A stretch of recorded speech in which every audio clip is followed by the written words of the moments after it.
Hello. Welcome back, everybody, whoeverbody, anybody, and words are dead. My brain has died. Hello, PCM. Welcome back. Hope your food was good. I think that's what it was. Something like that. I believe Mars is still AFK. Oh, there she is. Look at that. Oh, I'm back. Sorry. No worries. It was more like I couldn't tell if you were supposed to be there or not, you know? And so it's kind of like, ooh, all that. No, I'm a little slower than usual. I'm inching my way down to the kitchen. Yeah, you sort of to make tea. You pained yourself, so I'm shuffling. Old Lady Mars, guys. If you Old thought she Lady was Old Mars Lady before, indeed.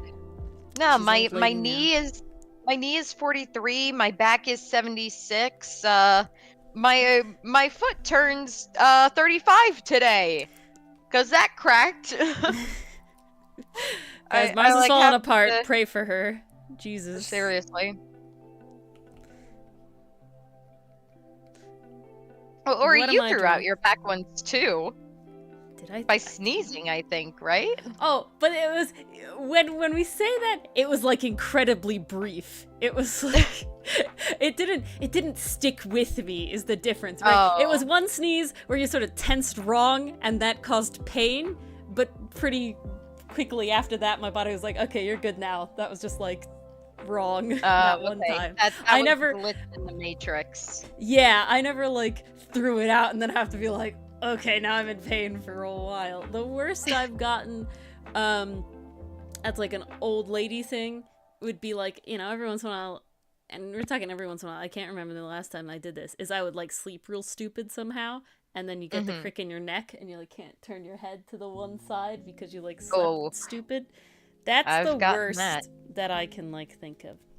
What am I drawing? Right now I'm drawing Hotsun for a reel that is quote unquote due Sunday, so we're doing it, but that's not what we will be doing for most of the time. We will solely be doing it while I sort of explain, sort of do a little intro to what today is. It's style swap. This is what Ori does. It's multitasking. Yes, if I don't multitask, I will die, because I'll have too much shit to do. There's not enough Please, time. don't die. But, so, today we're doing something called style swap, and the general idea of style swap is the fact that you guys can pick any webcomic, as long as I can look it up on the internet, okay, and the style, and pick one of our 5 main Outcast characters, and I will attempt to draw that character in the style of the webcomic you chose. Now, what is style, right? I feel like we do gotta start a little bit there. Style is sort of the, specifically with art, but it can also come up in really any creative work. You kind of end up having a style when you go sort of whole hog with it. And that is, you can choose bread. Is bread if there's a comic named Bread that you know of, yes. If there is not, no. Bread is not one of the comic characters either, so it doesn't work that way. I learned how to draw hands. Oh, I'm so glad, Nefsta. Glad it worked out. Glad I could help. But, yeah, so style is sort of the way that you do things that is unique to you in whatever artistic medium you are, being a part of, you're dealing with. And I think the biggest thing is when, a lot of young artists, Mars, I don't know if this happens with writers or not, but definitely like artists and stuff, are always, how do I get my own style? How do I find my style? How do I do this, that, and the other thing? Because especially with social media, is put a lot of emphasis on style.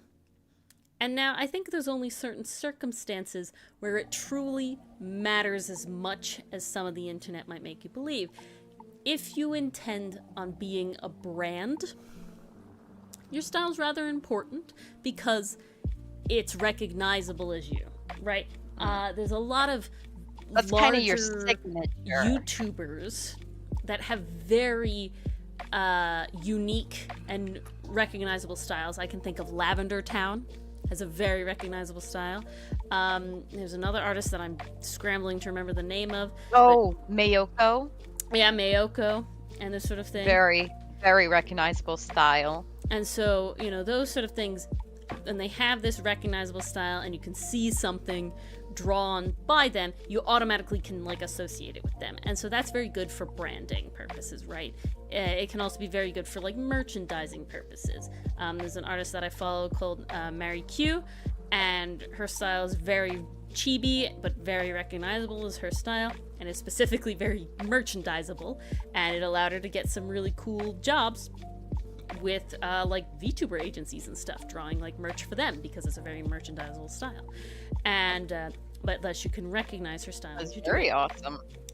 However, I feel like most of the time when you deal with style, you shouldn't go out to look for it, if you know what I mean, right? I didn't sit down one day and go, I'm gonna find my style right here, right now. It's gonna happen, and this is gonna be it. No. And no one really does that, right? Finding your style is sort of finding the way that you find most fun to draw, right? Hi, Mazen. How are you? Mazen. I keep doing this. Mazen. My brain really wants it to be Mazen, but my Mazen. Also, Napsta, to answer your question real quick, PCM has a character called Neffy, but we call her the Noob. Nooping is currently playing a session with said character. Yep, exactly. And so, I find finding your style is more something that just naturally happens as you learn how you like to draw, and you learn how you like your art to look, right? So you take a lot of inspiration from the artists and the styles that you already enjoy, that you already like, and as you slowly integrate that into your art in various separate ways, you sort of get to this mishmash point, right? So I couldn't sit here and say the eyes of my style are from this inspiration and the hair comes from this. It's from a lot of different things, but I can sit here and tell you that my inspirations were Voltron Legendary Defender and Avatar The Last Airbender and things like that. This sort of, mid-ground Western people very inspired by the look of anime sort of vibe. And that greatly shaped my style. Accurate. And then other artists who, have similar range of that area, that would sort of be how it is. If it's consistent, Napsta, it could be a style. But I never sat down and went, I'm gonna draw this specific way. I just said, looking at different inspirations. Their art style is very similar to Dragon Ball. Yeah, exactly. And that I think happens a lot, Mazen, is that you start sort of in your kind of copy heavy reference stage, right? Where your big inspiration to start drawing, as Mazen said, I probably old school Dragon Ball for them. For me, it was Gravity Falls. So I actually drew a lot closer to that sort of, it wasn't bean-faced fully. It was kind of like in a mid-ground, but it was based, what got me into was people drawing fan art of Gravity Falls. So they were sort of closer to that sort of Western style of animation, of TV animation.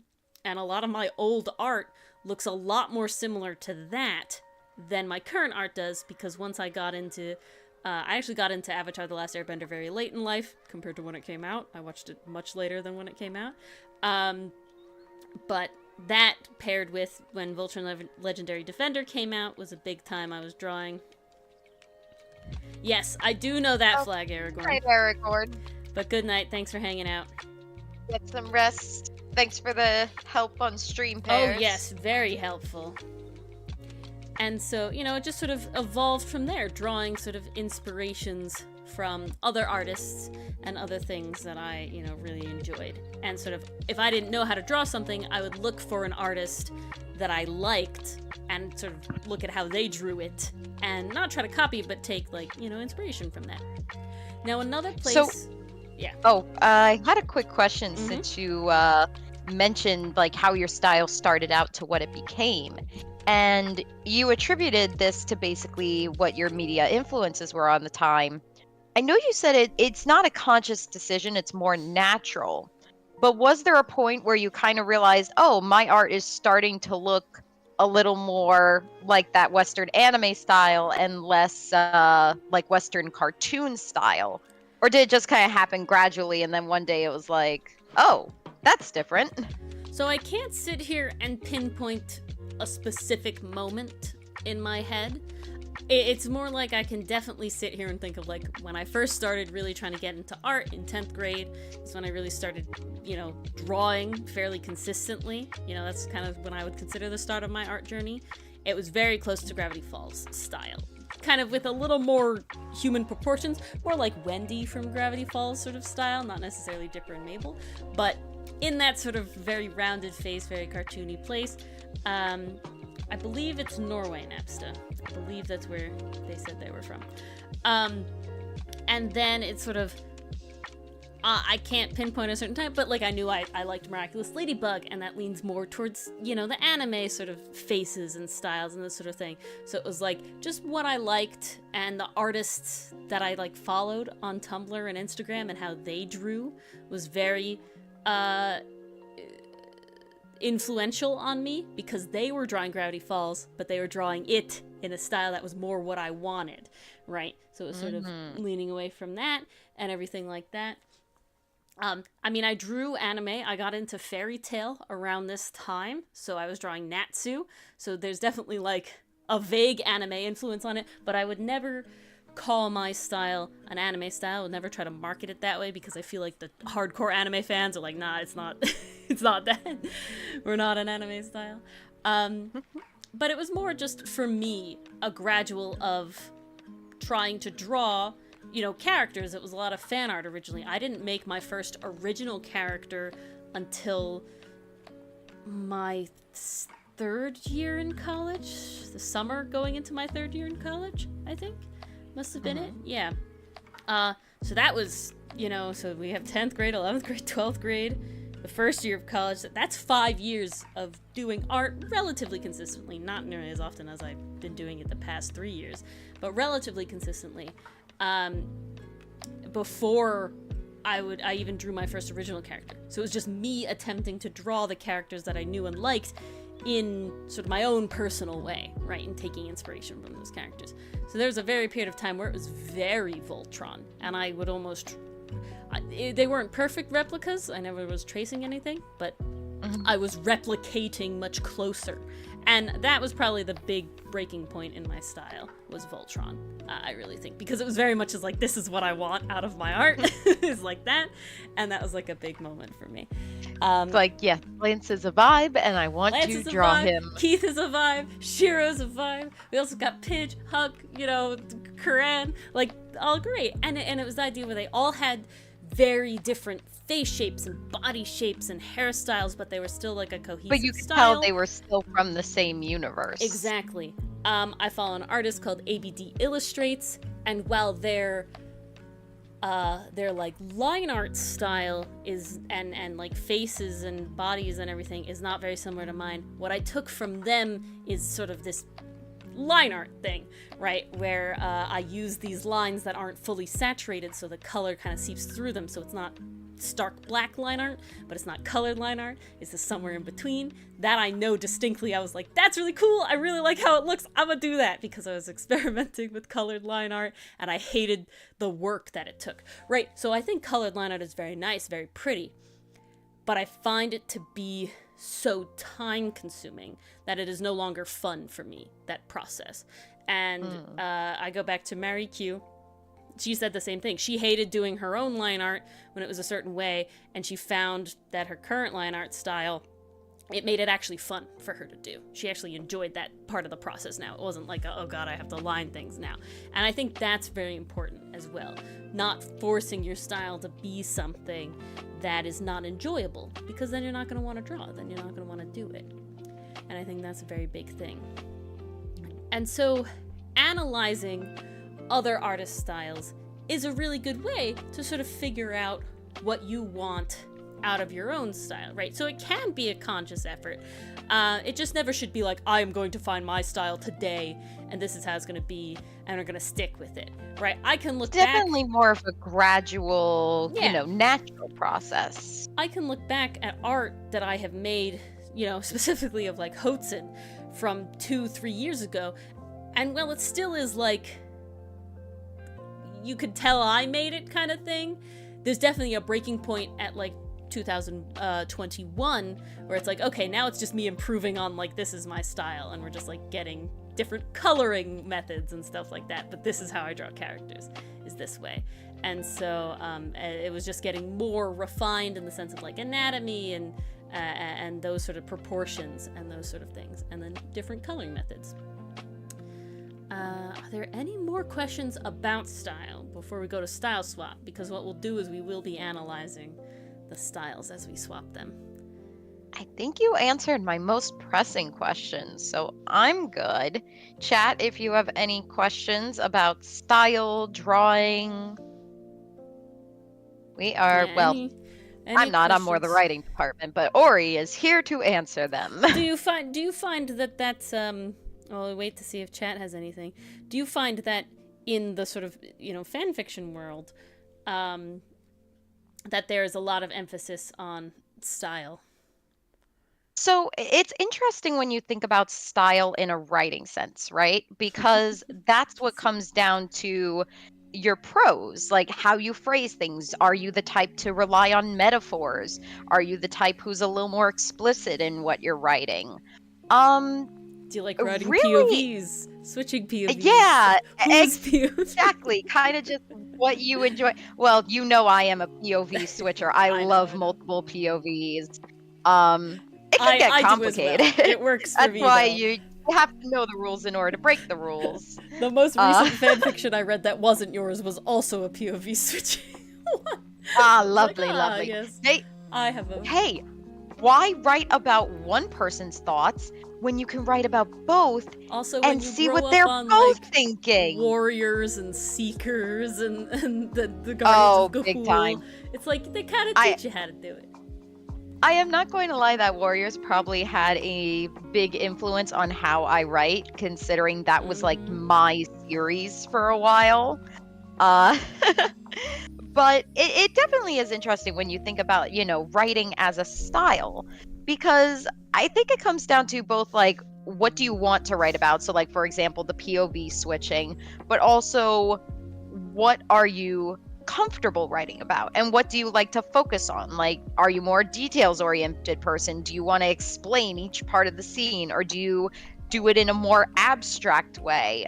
Again, no way is either good nor bad, just different styles. Exactly. Did it take me a while to develop?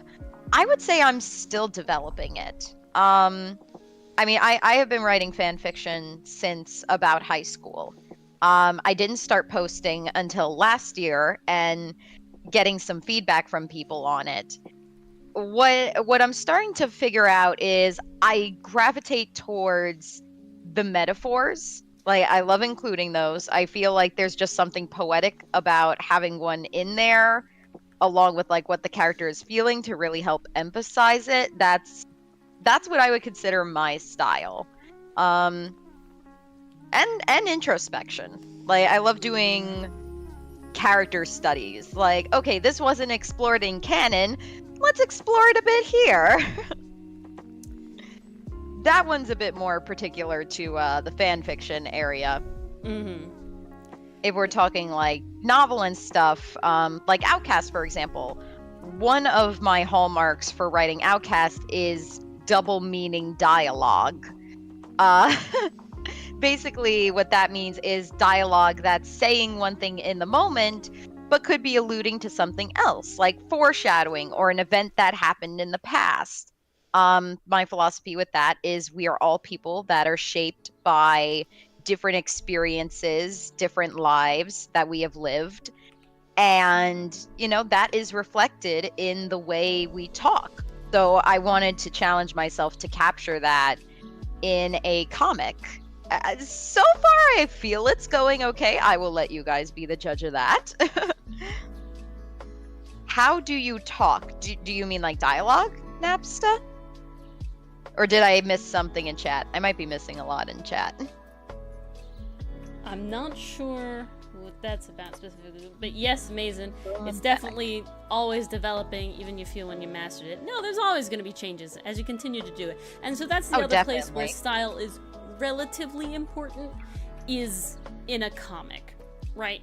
You don't want to suddenly change your style from like chibis all the time, you know, with like cell shading and everything, to massive painterly, very realistic things suddenly, right? That's a very sort of like, you made a purposeful change there, you really wanted to do a purposeful thing. Napsta, I'll take that as a compliment. Thank you. And that whole thing. Sorry, Ori. No worries. And so that's another place where it's important. But as you do, you know, drawing a comic is a lot of drawing, right? And a lot of writing, and it can be a multi-year long project. You're gonna grow and you're gonna change and you're gonna get better because you're doing it and you're practicing. Absolutely. And I'm gonna add one more thing because Napsta asked a little higher. How do you line art? Unfortunately, or kind of fortunately, ties in very directly to style. Napsta. There's a lot of ways to do line art. If you're struggling in general, my recommendations for if you are doing it digitally, make sure that your stabilization, you might be able to see down here left in the corner, or the stabilization or correction in some art programs, it's one of those two, is relatively high. You don't want to be so high that you're lagging, like that your pen is lagging behind, but you want it to be much higher than your sketch brush, right? In this case, my line art brush, it's called Superline, is 75 stabilization out of 100, versus my sketch is 7. So that is, you know, very very big difference there on the size. The other thing I would recommend is that, honestly, unless you are going for a very specific style, I would vary your line weight. Now, this can be sort of in my method where I do it by the pen pressure, right? So it just kind of happens as my pen kind of raises, you know, certain areas are thicker, certain areas are thinner, certain lines are thinner than others, etc., etc. That just sort of happens as I draw. But I'll bring it back to the artist I know, Mary Q. All her lines are not pressured, but she specifically has thick lines on the outside and thin lines on the inside, and, you know, details are even thinner lines. So in the overall end, while one specific line doesn't vary in line weight, the whole piece has varying line weight. I hope that makes sense. With that, I think let's move into style swap, because I think this is where we'll get a lot of... I think this will help illustrate the point. I'm also very excited to see you draw in other people's styles. It's definitely a challenge, there's no question about that, but I have done it before with Griffin on two artists I very much look up to, so anything like that. Tips for drawing backgrounds and 3D spaces. I'm gonna say, Mason, this is definitely my downfall as well.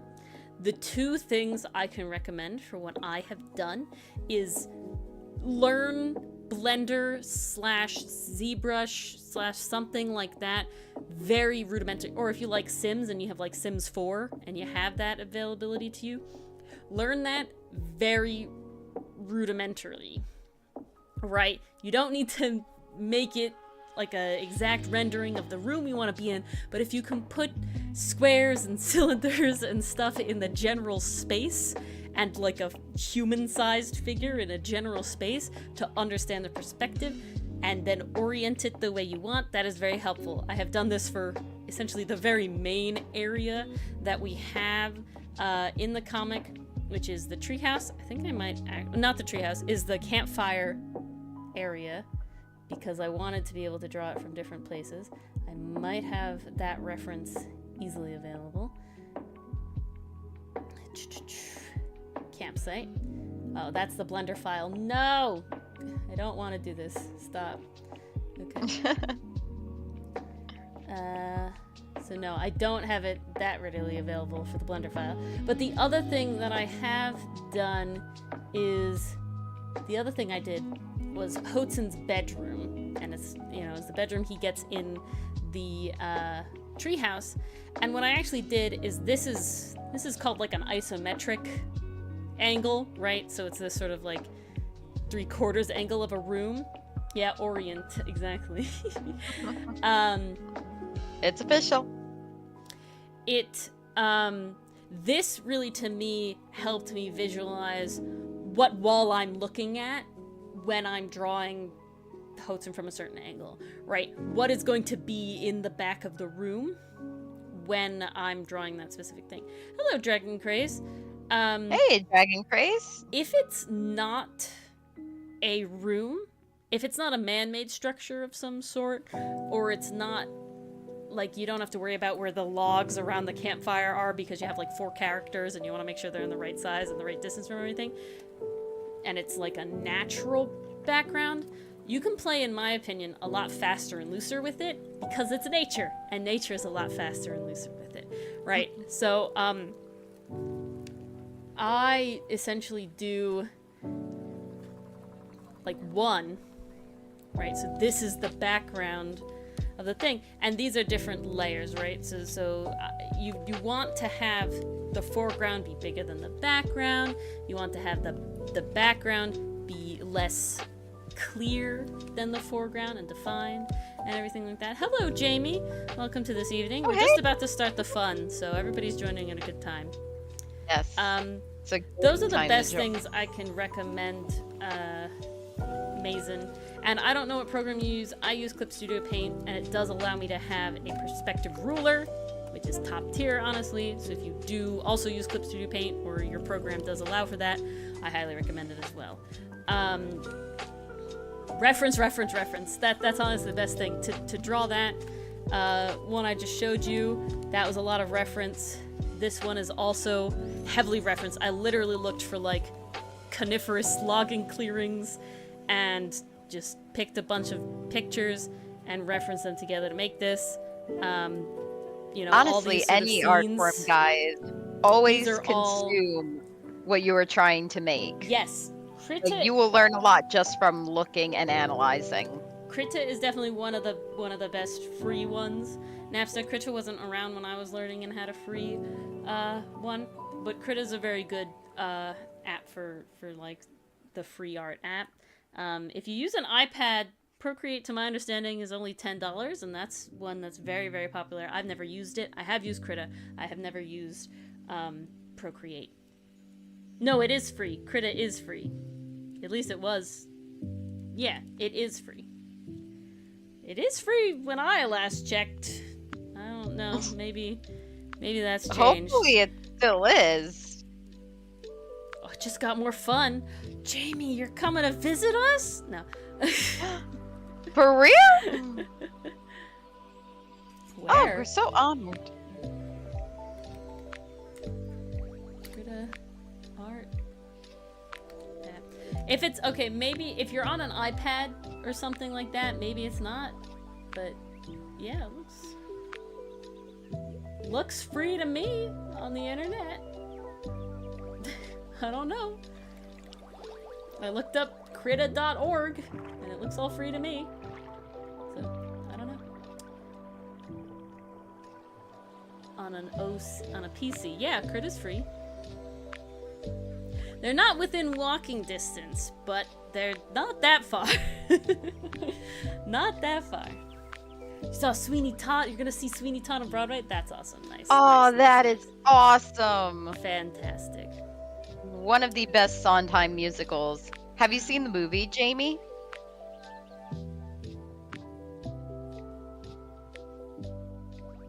Ooh, very fun, Mason.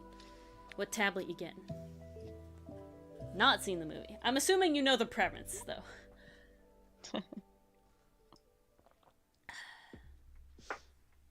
What else? I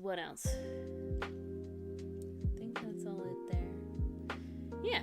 The other art program I started on that I used for free, that the original first pages of the comic were originally drawn in, that nobody has really seen, was Medibang Paint, which is another free program. An artist that I followed for a very long time also used it for a very long time before Clip Studio became a big thing. If you get serious and you have the money for Clip Studio, I highly recommend it. Unfortunately, it is kind of going the Adobe subscription way eventually, which I'm not really happy about. Trying. But currently, you can still buy perpetual licenses, and it's only like $60 for the lower tier one, which is honestly what most people need only. And honestly, I don't see a reason to get the higher tier one. The only reason that I constantly debate to getting the higher tier is to make animations that are full length and not like cut by a time thing. That's the only thing. But it's like, oof. Yeah. Oh, you have not seen the movie, but you've read the overview and booking the tickets. Jamie, you'll like it. Okay, you will like it. I know you, and you will like it. But the music is also killer. My brain went dead again. Yeah, let's go. Does someone in... I'm going to open it up to chat. If someone in chat has on hand right now a webcomic and a character from Outcaste that they would like me to do, I'll open up to you guys first. I'll give you like a couple minutes to tell me screen lag. If not, we'll give it to Mars because I know she has a couple. She's ready to go. She really wants to see. So we'll definitely let her have a moment there as well.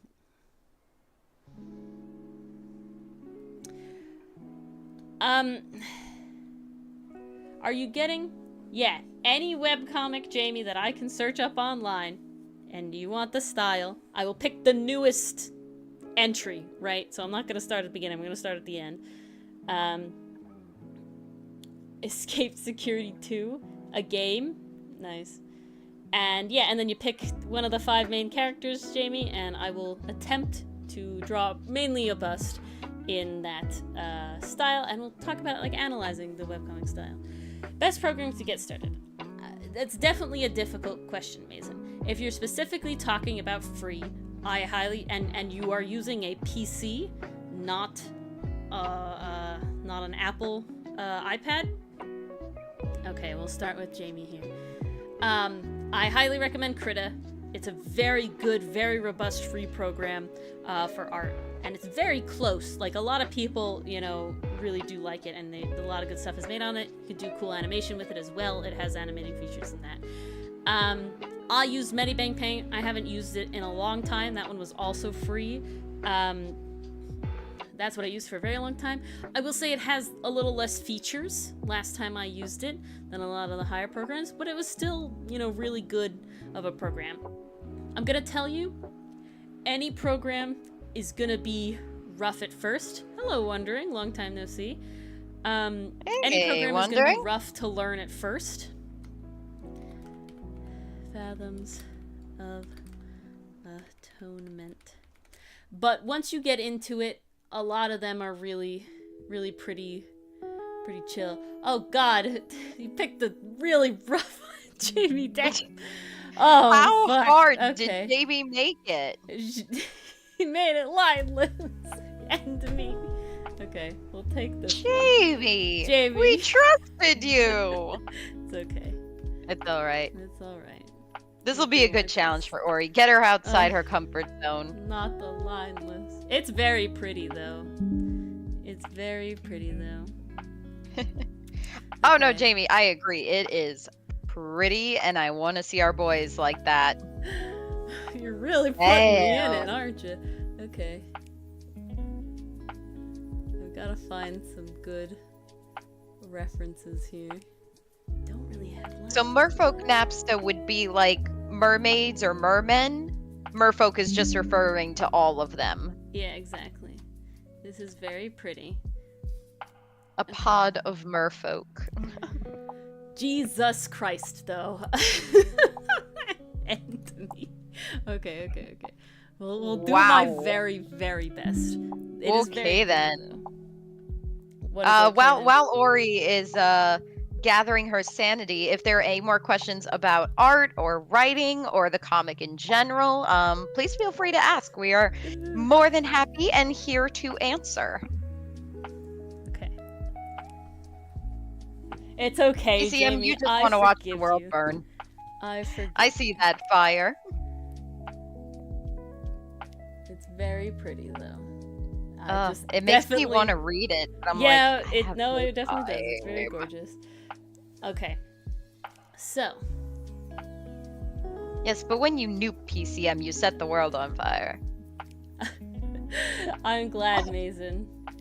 Aw, hope thanks, we can Mason. help with all the options. Oh, what I wanted to finish about the art program is that once you pick one and you learn it, you will like it. And at least for me and the kind of person I am, it is very, very hard to change. The only reason, and I'm gonna tell you, literally, the only reason that I managed to make myself move to what I use now, Clip Studio Paint, was because an artist that I liked had a online class that I wanted to take about comic making, which I did take, and they specifically used Clip Studio Paint and talked about Clip Studio Paint. I was like, it's now or never, baby. So I had the funds, and I did it, and I learned alongside a person teaching me how to do it. Unlike the first time, as I did learn myself with my first program, so it felt a little better. But it's definitely like, you get set in your ways, and Mars's Clip Studio Paint is set up different than mine, and it hurts me. It works for her, but it hurts me, so it's very difficult for me to, like, help her sometimes, because I'm like, I don't know where the thing is. And so, that's the whole thing. But alright, let's analyze this style. I didn't think my Clip Studio was that difficult to understand. It's you talked very... me through things pretty No. well. It's set... So the docs are set up differently than mine, is what I'm trying to say. So when I know the answer to your question, but I don't know how to tell you to get there, because I don't know where your thing is compared to where it is on my screen. Does that make sense? That's what that does. Yeah, I don't have much sanity left. Alright, so let's analyze this style of these very pretty boys. They're very pretty, very gorgeous. So as I stated before, the very big first thing is that it is lineless. So that means there is no line art. You can really see it here on this guy. There's no line art here. It's actually kind of a rough painterly brush. You can really see the texture in it. Okay. We have a little bit of outlining going in here in the nose, and sort of definitely defines the chin with shadows.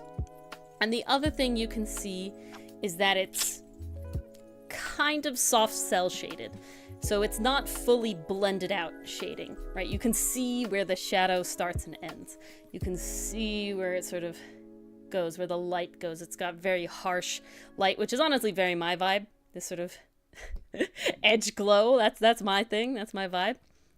The other thing that I have to see on this guy, okay, how the eyes work. When they're sort of this full color eyes, the lash line looks to be the same as the sclera here.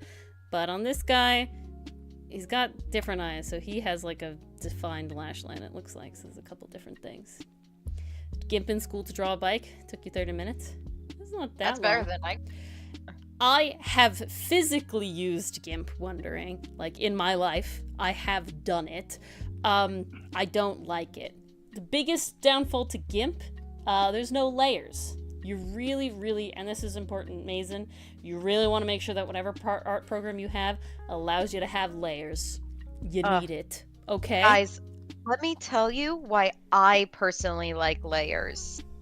So when I'm working on the comic, when I'm coloring in the flats, I do it in a way that I'm working on the one that comes after what I've already worked on. So when I color, I don't accidentally go over into another part. So let's say I did the hair first. I put that layer under the hair to like do the skin next, and then the skin color, like I could go crazy coloring it. I don't have to worry about staying in the lines because that layer is underneath the first one. That's personally why I love layers. I don't know if Ori feels the same. That's one of the reasons having a sketch and then, you know, being able to draw on top of it for your line art is very important. Okay, this is interesting.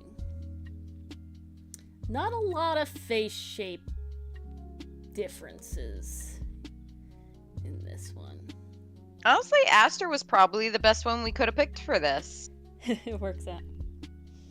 MS Paint, not for me. Some of the previous episodes show human eyes. All right, we'll look at human eyes. This one has a human in it. His eyes are closed though. Thank you. Okay, yeah, they all have lash lines, but they don't come down the corner. They just go straight across, it looks like.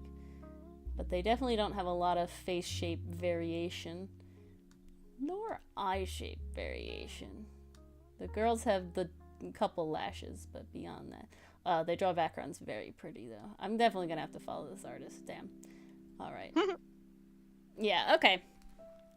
So, what are the now? So the second thing after sort of analyzing quick their style, right? How they draw hair, how they draw the eyes, how they draw the nose, and everything like that, is to think about the things that is important to Aster. I should get an Aster picture up here so that we can have this reference of him. Yes, I know. You are a very big boy. Come here. It was a good pick, Jamie. It was a really good pick. This artist does make very pretty drawings. There's no question there. So the big thing, Aster has a very square face compared to a lot of the other characters who have much more pointed face. I think the second squarest face to him is Everett, and then probably Milano. So that's sort of how it goes. So he is the much more square face. I would agree. Sinnott and Ferrex are pretty round. Hotson's Ferrex definitely has the only specifically pointed chin. Sinnott's is very round. Hotson's is long, but rounded at the bottom. It's not pointed at the bottom. Like Ferrex's is like anime chin. Like that is a specific difference. So that'll be interesting to try and translate. But he does have the same angular jawline here. So that's, oh god, that's not what I wanted to do. Excuse me. Thing. So. Okay, no Jamie, I'm curious. What is the weirdest style you've seen in a webtoon?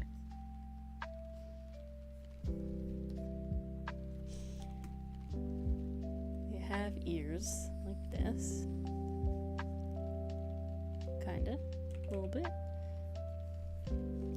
That's the whole thing. Oh god, you gotta choose the style. So these characters, this artist does draw like the inner ear, doing some stuff. It is existing. Okay. Wondering, to answer your question, for the comics, sometimes Ori does make 3D models to help with positioning in the environment. Make is a strong word. Go into more detail. Make is a strong word. I do take rectangles and cylinders and squares or free download off the internet like trees and stuff to place in a general area so that I can rotate it in a 3D space. I have not made these characters 3D models. It's kind of a pipe dream. Honestly, at this point, I would probably make a VTuber before I make a 3D model, because I'm terrified of both a little bit. I'm less scared of the VTuber. That's more of a time-consuming thing. Yeah, that I hope answers your question. I've never made a 3D model of a character. I do not 3D model. They don't have a neck thing, do they? Yeah, not really. See, my heart wants to draw the neck muscles, but they don't have one. Okay. But you can't. I can't. Okay, so we have this. What do their shoulders look like? Pretty chill here. They definitely have muscles. So we'll define Aster's muscles a little more here. Because he's definitely That's quite a few cons there, Napsta. Those muscles.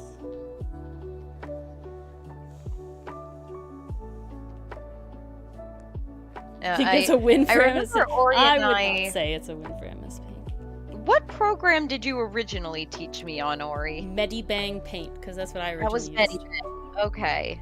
Which had layers. Again, that was pretty good. That was the best free program at the time.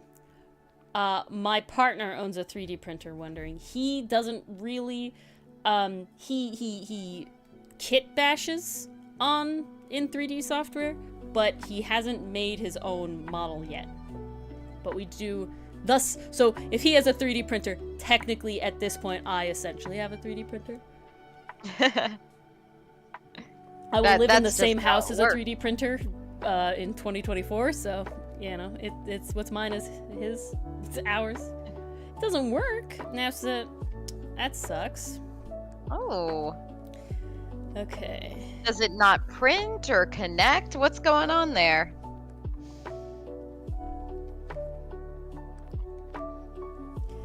See, I shall just rely on the 3D printer at the library. Okay. I need Much as I would any love to print my own characters. anime figurines, so I never spend money again, but You have bangs. God. All of the characters have their hair back except this one girl. Let me see. Okay, you have your hair down too. Let's see sort of how this works. Okay, swoopy, such is life. But I think even between Medibang and Clip Studio, I would still choose Clip Studio. It has all the tools right there, and it's like they give you a tutorial. It's also pretty intuitive. Like you pick up on it pretty quickly, which is nice. Its hair. Ferris's hair. God, my brain is dead. I'm very sorry. Oh. Okay. Yeah, that's not. It doesn't work. That's just straight up busted, Napsta. I'm so sorry. Very sorry. Can you return Wish it? your Did you get it and recently eat enough? it. I've never heard of that one. I'll have to check that out, Jamie. Okay. Well, Napsta, for Ori, it's our 3D printer. For her partner, it's our posters from our D&D campaign. Originals. What else does he happen to get? Oh, there's something else he was gonna be happy to get. I'm trying to remember what it was. My cricket. Oh, the cricket. Can't forget the cricket. There's something else though. The laminator. Oh, okay. Quick tangent.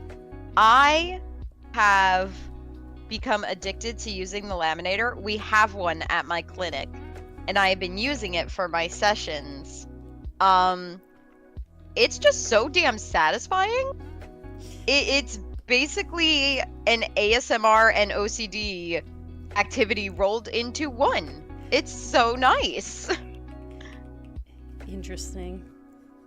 I wouldn't call my laminator that, but it's so funny. I have an industrial laminator, but it doesn't fit normal sized paper because I bought it for a very specific reason. Well, ours makes a kind of whirring Oh, sound when you use a mine makes PPM, a sound. so you got the ambiance. Okay. So now we do the eyes. The only thing that drives me crazy is when it crinkles on the inside and then you have to turn it off, take it apart, retrieve the paper, the whole thing. Okay, so the eyes are, you know, pretty high up on the head. Now, Aster's big thing with his eyes, excuse me, is that they're relatively neutral, straight across. Now, in this artist style, they have the lash line at the top that comes all the way across, even for guys. It has this little eye line there. Now, it kind of comes in at the middle, it looks like. Yeah, which is good, because that's how I sort of do it, with this singular line, like that. A little less. Silk screen you do. I don't think I've heard of that one, Wondering. Ori? I've never done silk screening. Okay, and then it's just sort of the bottom lash here. I do want to know more about it. So that's like that. His eyes are much too far apart because my brain is dying. It's okay. We can fix that. They're not... I feel like they're not big enough. They're not big enough either. That looks better. And then they're not high enough up. That looks more accurate. Dare I ask how long it is, Jamie? I have a finite time to read stuff. I mean, it looks pretty long, but I probably will get to it because it looks really good and it's really pretty. And I definitely have to follow the artist on like social media somewhere. Okay, how do they do noses? Having pretty art style, like that's half the battle. Once people spot that, it's like, ooh, I'm sucked in. Oh yeah, that's definitely half the battle. So the nose kind of comes. They like the brow line, and then they like the nose, like this. And then that guy kind of has a straight one. That kind of guy, we kind of do a little bit when it's straight on. It's like that. I think therein lies your problem, Napsta. Maybe if you set that, then it'll fix it. And this is a very interesting thing that this artist has, but it probably won't be really seen. We can make it happen on. They don't draw the line of the mouth all the way around to the bottom. And the line of the mouth is just the inside of the mouth is just the inside of the skin. Every single time. It was very interesting. No colors on the inside. And then the eyes just have one color. Like this. It's a good thing we didn't give you a time limit for this. Oh, I debated, and then the second that it was lineless, I was like, this ain't happening anymore. It's not a thing. Also, it's like, how could you study the art style if you're on a time limit? Yeah, all that too. There it is. That's high enough now. Great. Eyebrows. It's okay, PCM. There shall be more yelling on Sunday. Yes, there's always yelling on Sunday.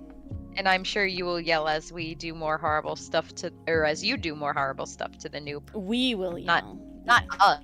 We don't do anything horrible to Noob. I just draw Noob really cute. We love and kind of sad.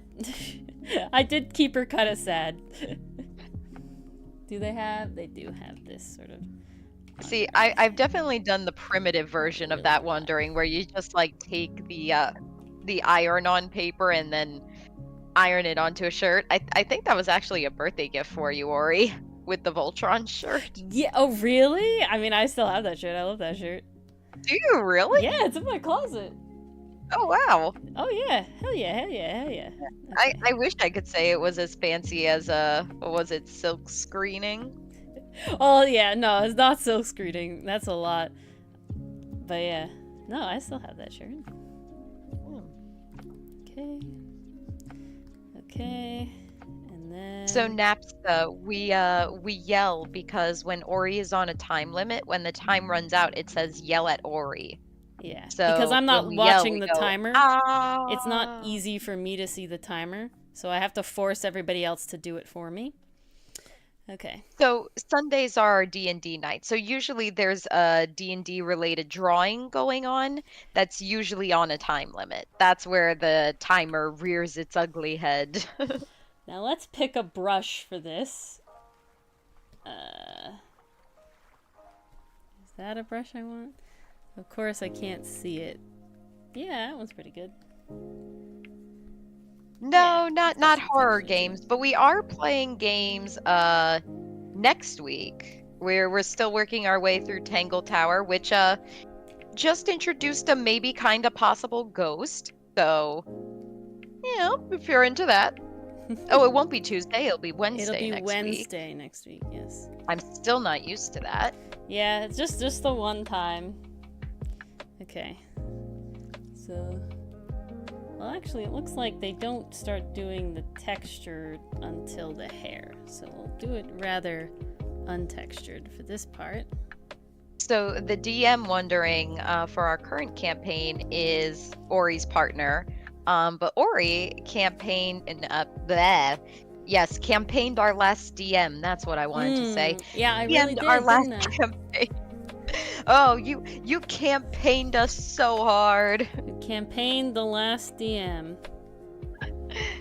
Ooh, Jamie, do tell me about the second writing project. I'm very curious to know how the first one went. No, that D&D we do not stream. That one's just kind of for us. If I I'm being completely honest, I hate live plays on Twitch. I never watch them. It has nothing to do with the people. It's just not for me. And so it's I I feel don't like want to do people it. would judge my stupid decisions. So yeah, no, performance anxiety, Also, we have a pretty heated argument going on with some characters. Like, I don't want to do that in person, in people.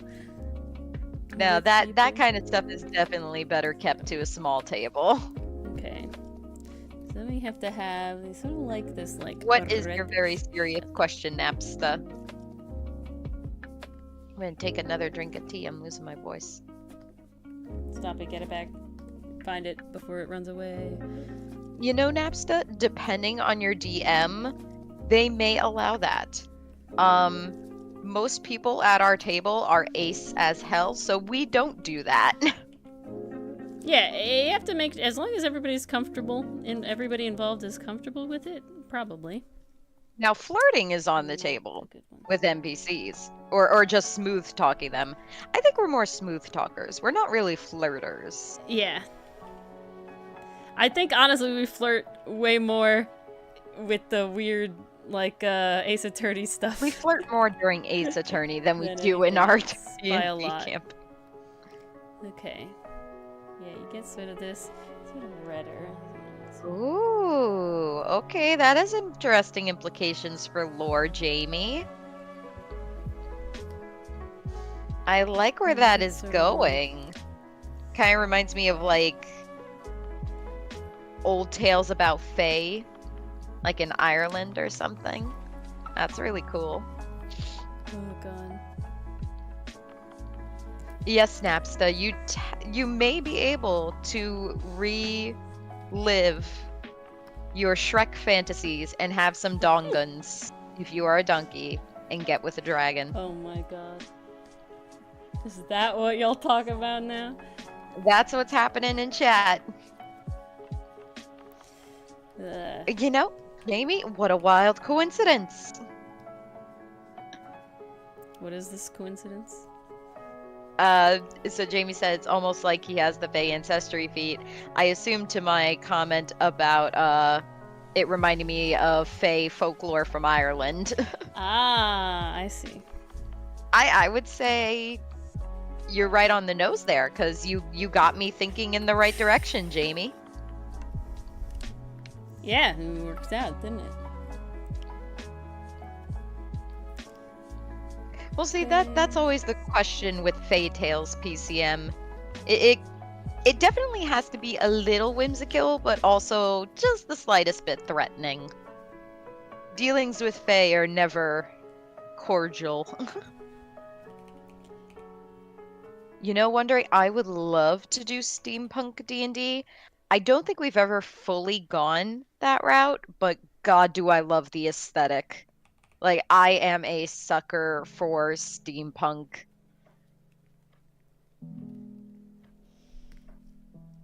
I mean, you know, you can kind of make any character you want have that aesthetic in the future. Oh, I definitely will. It's just this time around, I felt like playing a little doll. You can definitely go a lot more ham, too. Oh, yeah. No, that'll be the goal.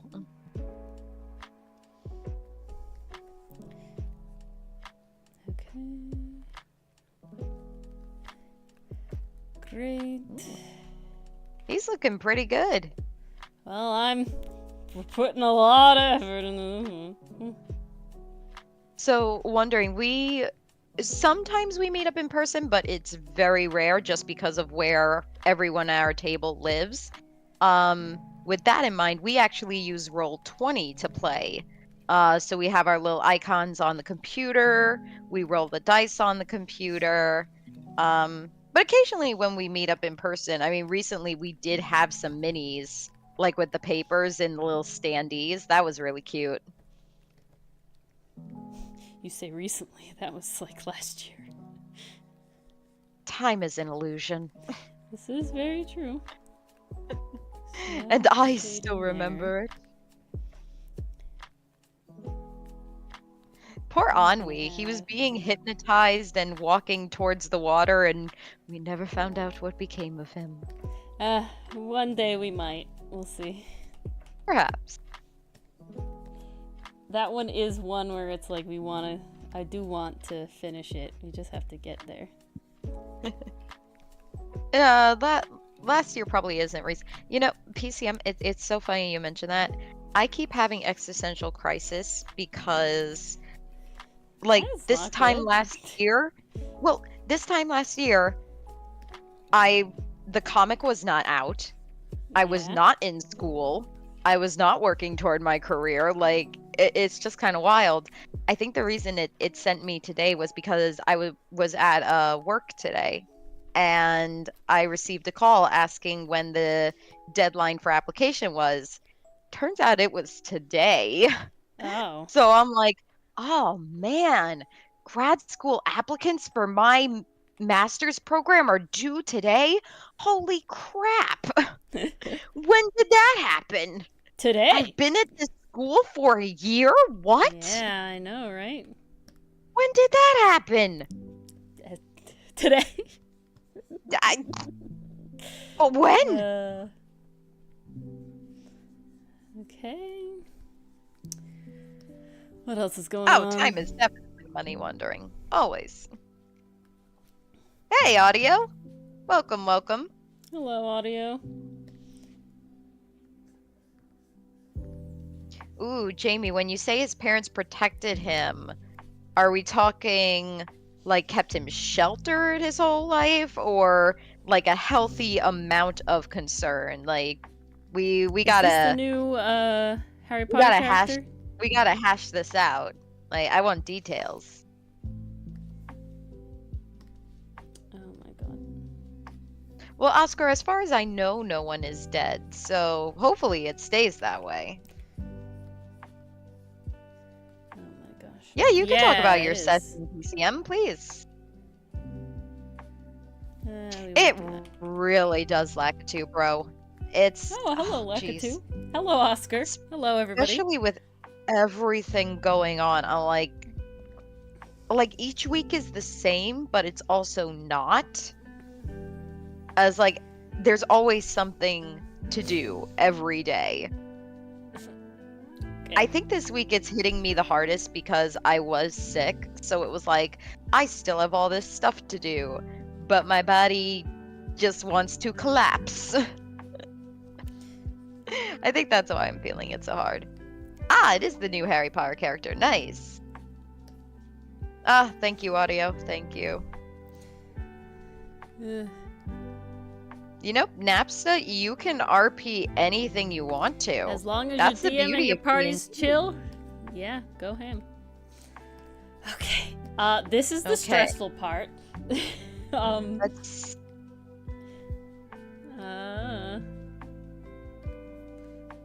Ooh, oh, I see, Jamie. That's an interesting vibe. So parents actually do care and they're not crazy overprotective. But the other relatives, not fans. Okay. I like this. Actually, maybe. This is very intriguing. Wondering, so Ori is drawing a character from our comic Outcaste. His name is Aster. He is the cook of the pirate crew. He is also an albatross collar. If you don't know what a collar is, it is something Ori and I made up, but is essentially an animal-human hybrid. But in kind of very specific, non-specific ways, if that makes any sense. There's rules. I think it does. But they're relatively personally arbitrary. It's more so we try to keep the faces as human as possible, but the legs and arms are up for grabs. Also tails, ears. Yeah, there's more rules than that, but... PCM, Noop was able to get away? From the doctor? I'm trying to remember. Because the last thing I remember was panicking that she was kidnapped. Yeah, Noop got away. I remember she getting away. Okay. Yeah, then my memory is just garbage. I apologize. Ooh, that's interesting, Jamie. Ooh. What if Oh, I like Taylor that. Swift draws? That would be a time like a two. Ooh, I don't know. Oh, why did they yell at you, Oscar?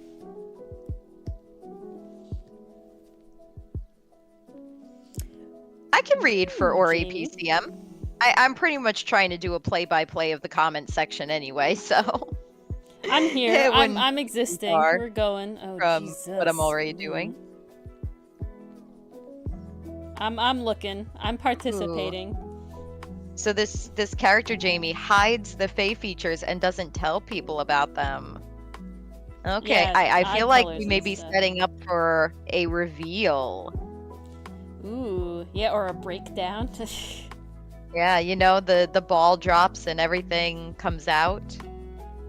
Oh, good night, Napsta. 5 a.m. Oh my Yeah, gosh, good get night, some Napsta. sleep, please. Thank Go you to for bed, joining us, you though. crazy. Yeah, thanks for hanging out. Okay, so PCM. And so the battle begins with the transformed doctor, with Neffy running back to get her weapons back. So it's up to the other three to take this guy down. Oh boy, here we go. Cuts the flowers out of his hair every morning. Oh, Jamie, that is such an interesting detail. I could so easily envision that, too.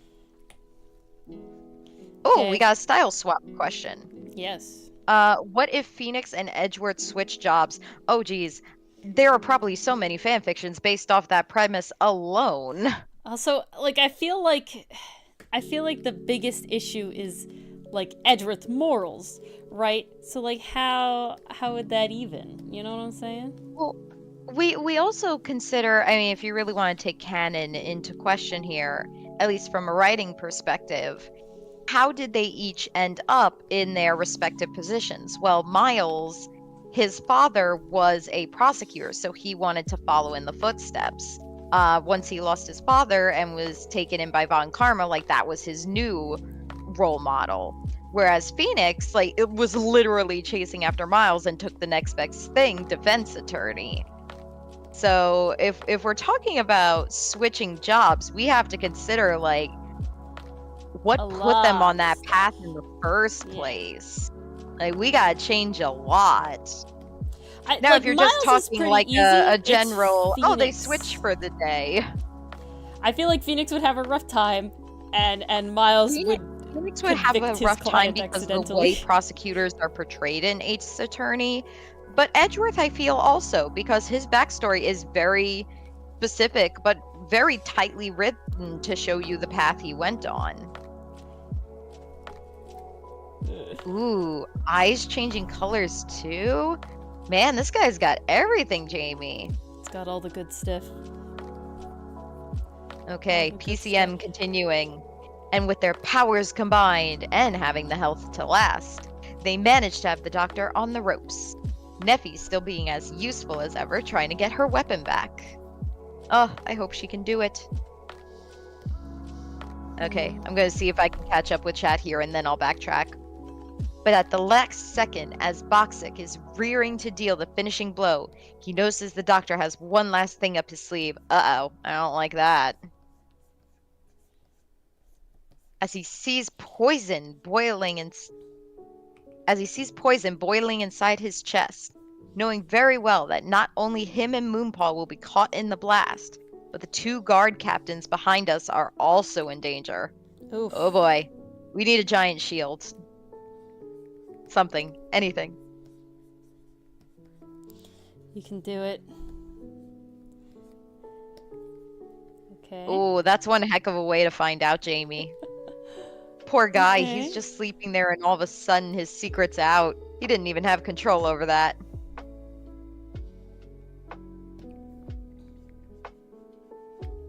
Ah, classified info? Alright, Oscar, I won't pry then. Wacky hijinks would ensue, Mason. Definitely. Was Gregory Edgeworth the defense attorney? He was, you're right. That's why I think it's relatively easy for what's his name? For Edgeworth to be a a defense attorney if we just make it so his dad didn't die or he didn't get adopted by Von Karma. You know, still make it that the dad died, but you could also make it like the more Von Karma pushed, the more Edgeworth rebelled. Yeah. That is true. Because I think that would lead to an interesting dynamic, right? Mm-hmm. Ooh, very nice symbolism, Jamie. I like it. Okay, so continuing on with PCM. So he quickly activates his weapon to counteract the blast, successfully keeping everyone from being harmed, as well as obliterating the doctor's upper torso, sending his skull flying elsewhere. Dang! Well, that went 0 to 100 real quick. That is one heck of a finishing move. I would share it, but I know Ori will do a rundown of how our sessions went on Sundays, so I'll save it. But I will say my character last week, like, just freaking lasered someone in the face. Didn't kill him though in the end because Surprisingly didn't kill him. barely. But... It's just because he saved. I'm pretty sure is what we said. No, literally, I think it was just because he saved. But God, I did so much damage. The doctor has been vanquished.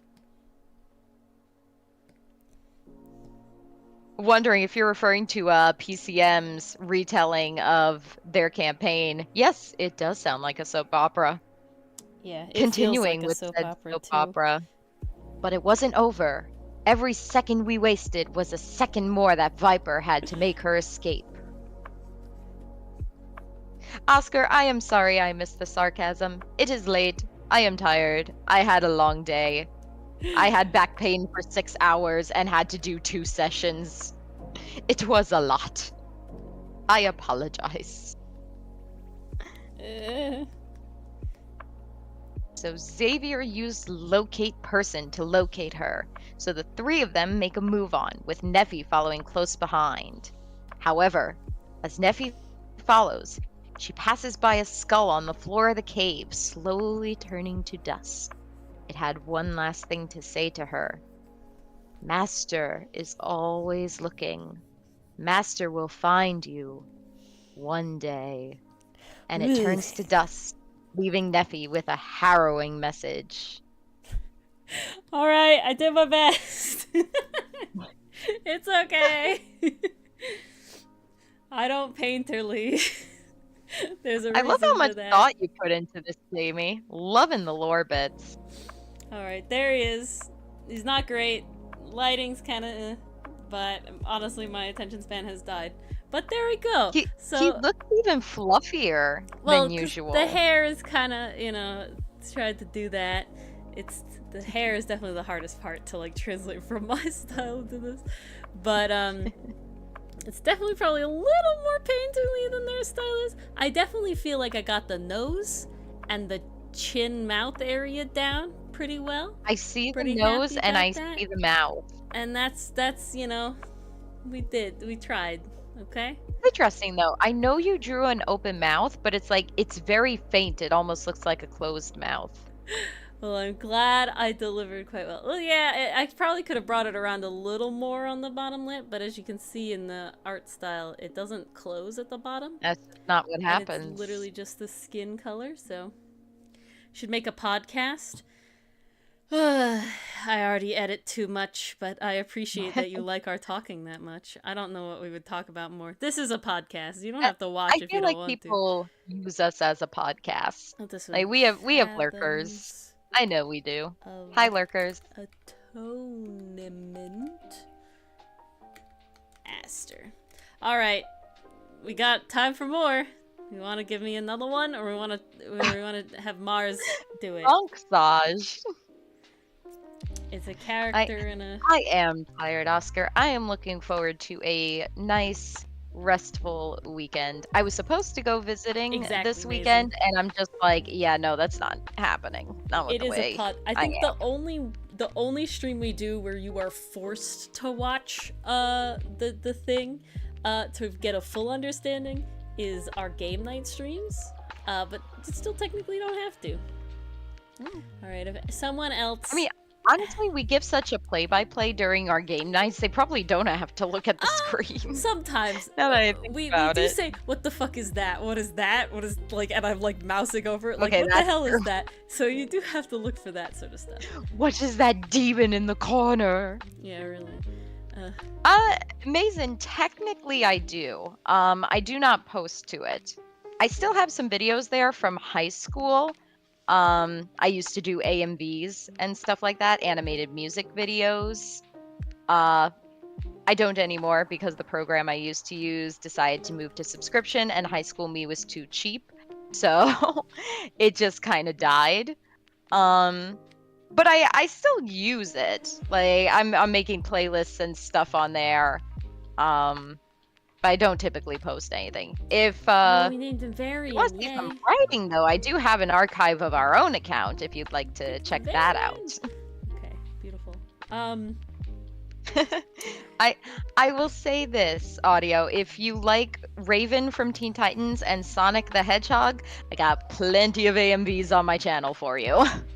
If you mean Manticore, the lion winged scorpion-tailed creature, that's not what we're doing today. Today we're looking for a webcomic and a character. So Mars, I'll open this up for you. Ooh, okay. Give me a webcomic and one of our characters. Hopefully Okay. you'll go a little easier on me than Jamie did. Well, Oh, that doesn't sound like you're gonna. no, I think I'll pick one you'll enjoy. Okay. You might not have thought about it for a while though. Oh. Leyland's Curse Yo. with Milano. Okay. Leyland. Is it Leyland or Lawlin? I think it's Lawlins. Oh, I've been calling it Leyland this whole time. I don't know. Lawlin's Curse, because there's Lawlin's no other Curse. I. Okay. And it's Still waiting Spanish. for next season. Yeah, I know. Okay. Yes, Audio, the animated show Teen Titans Raven, because that is the superior Raven.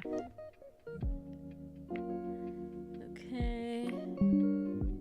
Actually, no joke. I'm pretty sure growing up, Raven was my first comfort character before I knew what a comfort character was.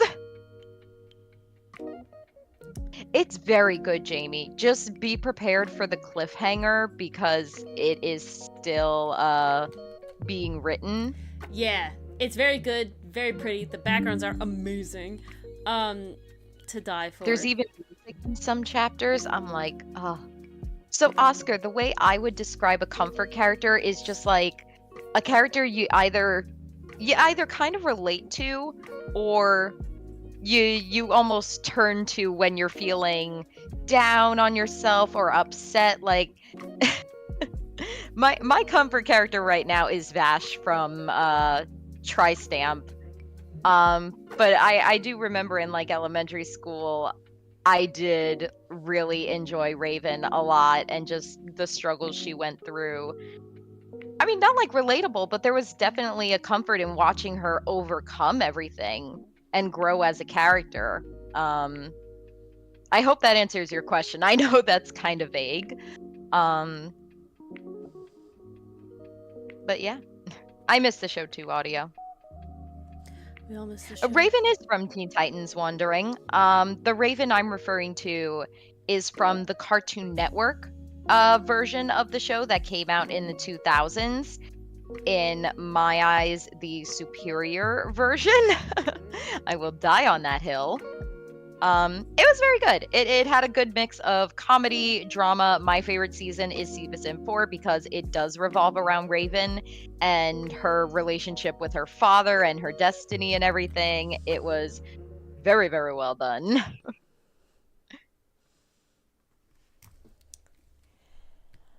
I'm just scrolling back to make sure I didn't miss anything else in chat. Neffy gets downed? Oh no! Boxic is also down. Oh geez. Oh no. PCM. PCM, where are you going with this? You know, Audio, I've been meaning to check out the DCU movies. I had a friend who was super into them and she tried to convince me to watch them. I just need to find the time to actually like sit down and do it. And also it's like I have a million things to watch and it's like it's never at the top of my list for some reason. I know it should be because I've seen clips and they look amazing, but it just never happens. Are we talking about the movies? Which movies specifically? I think just the animated DCU movies in general. Okay. Okay, they all have very thin line eyebrows. Not really much going on. Ooh, Making them way too Neffy's big. still fighting on. Oh, PCM, give your hands a rest. We don't want you to burn out. There's always Sunday. Ooh, I know Futaba was a comfort character for a lot of people. Mazen, there it is. For some reason, your name was covered. Okay. I still need to play Persona 5. Which more? I want to get into it. Round. The visuals and the music is just so good. Oh, Boxic and Neffy are up again. Whew! Thank goodness. They came back. Alright. And they have some of this going on like that. Ooh. Okay, for some reason I read that as brand of contagion. I know it's castigation. Oops. Whoops. Alright.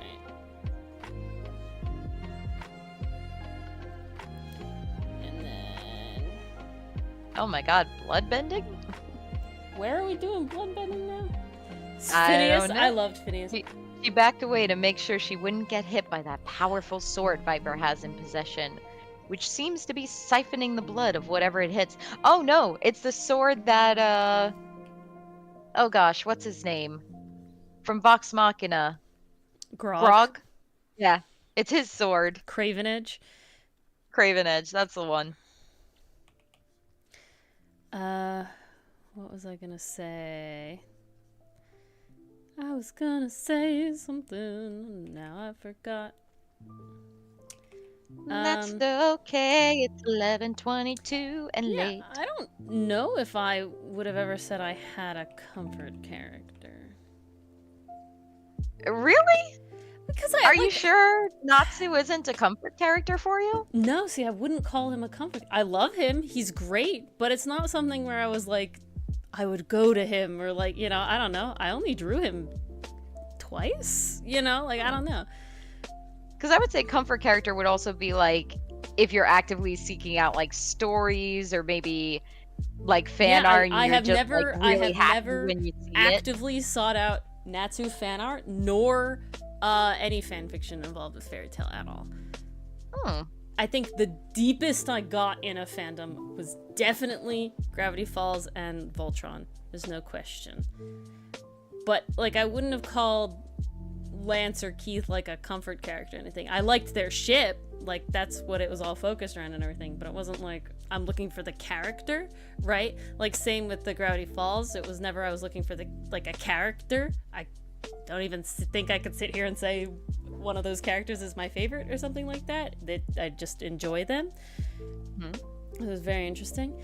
I'm trying to think of what would be the closest. What about Reagan? Again, I have only read Your Mob Psycho fanfiction. Which didn't even feature Reagan. He Exactly. was only mentioned. I love Reagan. You know, I'm really trying to think here of like what have I gotten that into? Damn. PCM Viper is living up to her namesake. It suddenly got very hot in my room, but if I turn on my AC, everyone's gonna hear it. The struggle. The streamer very real. struggle. Okay. Why is a stabbing sound heard? PCM, the drama. The coloring of the eyes here are very specific, but you have special eyes, so we won't deal with your eyes. The problem, Jamie, is if she cranks the AC, it wouldn't just give you the white noise, it'd give her whole house the white noise. Oh, no. My house, who cares about my household? No, that's not the problem. It's literally the stream problem. Oh, I see it's very loud. Okay, I'll try it. It's interesting. I never noticed the characters from Lalan's Curse had such tiny mouths. Is it bothering? Is it annoying? I will turn it on. I can't hear anything. Okay, it's coming over the Discord on my mic, but yeah. The problem is, Jamie, is we scream way too much. So the noise suppression on OBS kills us when we play as Attorney, and it's too like nuts for me to deal with. And that's why I don't do it. Okay. So, wondering, we don't have a Patreon, but we do have a Ko-fi, which is kind of like Patreon. It has the different tiers, same, essentially. The same monthly subscriptions. We have different goodies for each one. Access to scripts, early access for new entries, stuff like that. There's Jamie, Jamie being a fabulous advertiser. Yes, thank you so much, Jamie. Jamie enjoys the Ko-fi. Oh. PCM. Ori, I have to read this. Oh no. It's lonely there. Well, Jamie, we appreciate you being the lonely on the Ko-fi. It makes me happy that you're there enjoying all my art. Did you see the most recent one that came out today? Did you check it? Hey, Ori, I have to read PCM's thing. It's a doozy. Somehow, Viper is still standing, leaning against her sword, an entire arm now missing. She was going to die here, and her options were becoming all the more limited. She looks up at the group of us and casts Cloud Kill once again. No one can see anything. A stabbing sound is heard. Foxit goes into attack, hitting her once, making her lose concentration. And as he goes to make his final blow, his face wearing a look of justice, the smoke clears away. From the corner of his eye, that's when he sees it. His friend, on the floor, gaping wound in her stomach, not moving, not breathing. Nephelia Burns has died. Excuse me, what? Excuse me, what? PCM? What did we talk about? Audio, I knew you had a good time, but I didn't think it was this good of a time. What? Just after I drew her, too. Yeah, well, damn. Ori, you didn't know that you were drawing her memorial picture. Yeah, really. Now I need an obituary Good night, to go Mason. with it. Thanks for hanging out. Good night, Mason. It was great having you. Oh my god. And now you're gonna need an obituary to go Rip along with that indeed. memorial picture. Oh god. Frick, you Neffy, too. no! Is spicy, Jamie? I'm proud of that one. That one's based on Mars sending me a Vashwood image. I can't be controlled. It's good. That gets what the content you pay for, Jamie. Yeah. Box 6 face goes from his righteous glare to pained anger. And it takes all the restraint he has not to kill Viper. And Viper is finally downed. Jesus. How dare both of you? You know? How dare both of you? How dare you? Trauma, pain. All of it. Terrible. Now you have to put her in a box. Well, I mean, you could put her in a bag of holding like Ori did when her friend died in her first campaign. Kazoo, okay? He was incredibly traumatized. Put his friend's body in a bag of holding. To bury it later, they were in the middle of a dungeon with a flesh-eating monster. Well, you just And he wanted was him to going get to eaten? taxidermy it. Yeah, well, that was stopped, okay? That he had some sense knocked into him. I will say, this was before I joined the table, so This is before, I am very sad I did not witness all this This firsthand. this was technically Aloria's player's first campaign.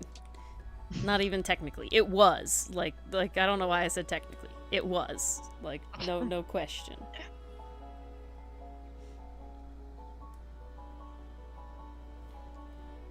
Oh, excuse me. You agree with Ori on this one, Jamie? Alright, agree to disagree.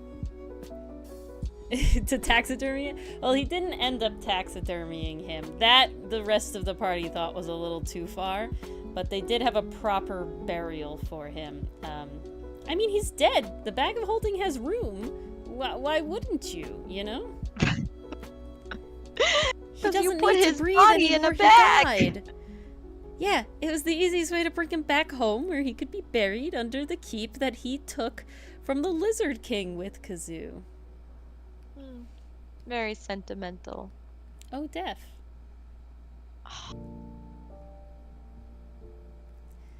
What are you sighing about?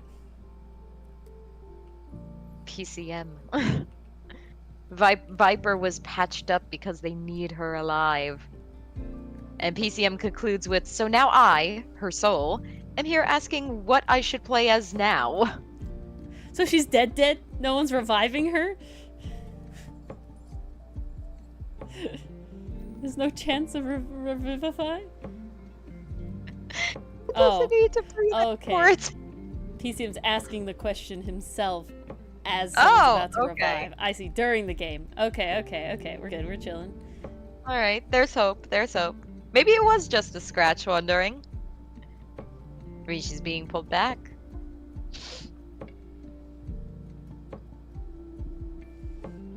Okay. I don't need this one anymore. Ugh. Oh, man. Yeah? Yeah. I'd tell you all about it, but I think you know. I know. Yes! Put the diamond to good use! Yes! Yay! Xavier! Go Xavier! Perfect. The hero! Are they round or ob? A little ob. I gotta say, it's so, like, it still looks like Aster, but it's also like, who the hell is this? Oh shit, I did this with Aster, not Milano. My brain died. I'm sorry. Oh, don't worry. I kind of figured. I literally just realized what I was doing. I'm like, I'll just do it this way and going, and fuck, damn. Wow. And here I thought you purposefully made that choice. Nope. I literally zoned the hell out. You know what? It works, because then we can do Good comparisons at the very end. Yeah. Like, all the comparisons. But I'm definitely sorry. That was not me trying to slight you. It was You didn't honor my request. My brain just literally shut off. It's okay. It's Thursday. It's been a very long day. I do not blame you. I'm glad you're liking the stories, Lakitu. Okay, deep gasp. Hopefully from Neffy. Yep, Neffy's gonna live. We got it. We've said it. Neffy better live, or I will go on a rampage. Neffy jolts up again. Hallelujah.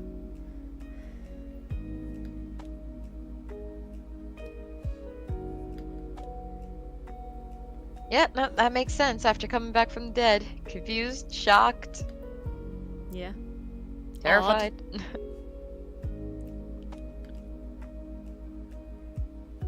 Okay, your nose needs to be higher. Ugh. That. A little over. That. Your mouth needs to go over that way. Like that. Okay. Besides that, you can all merge. What's the one thought, PCM? Can't leave us hanging like this.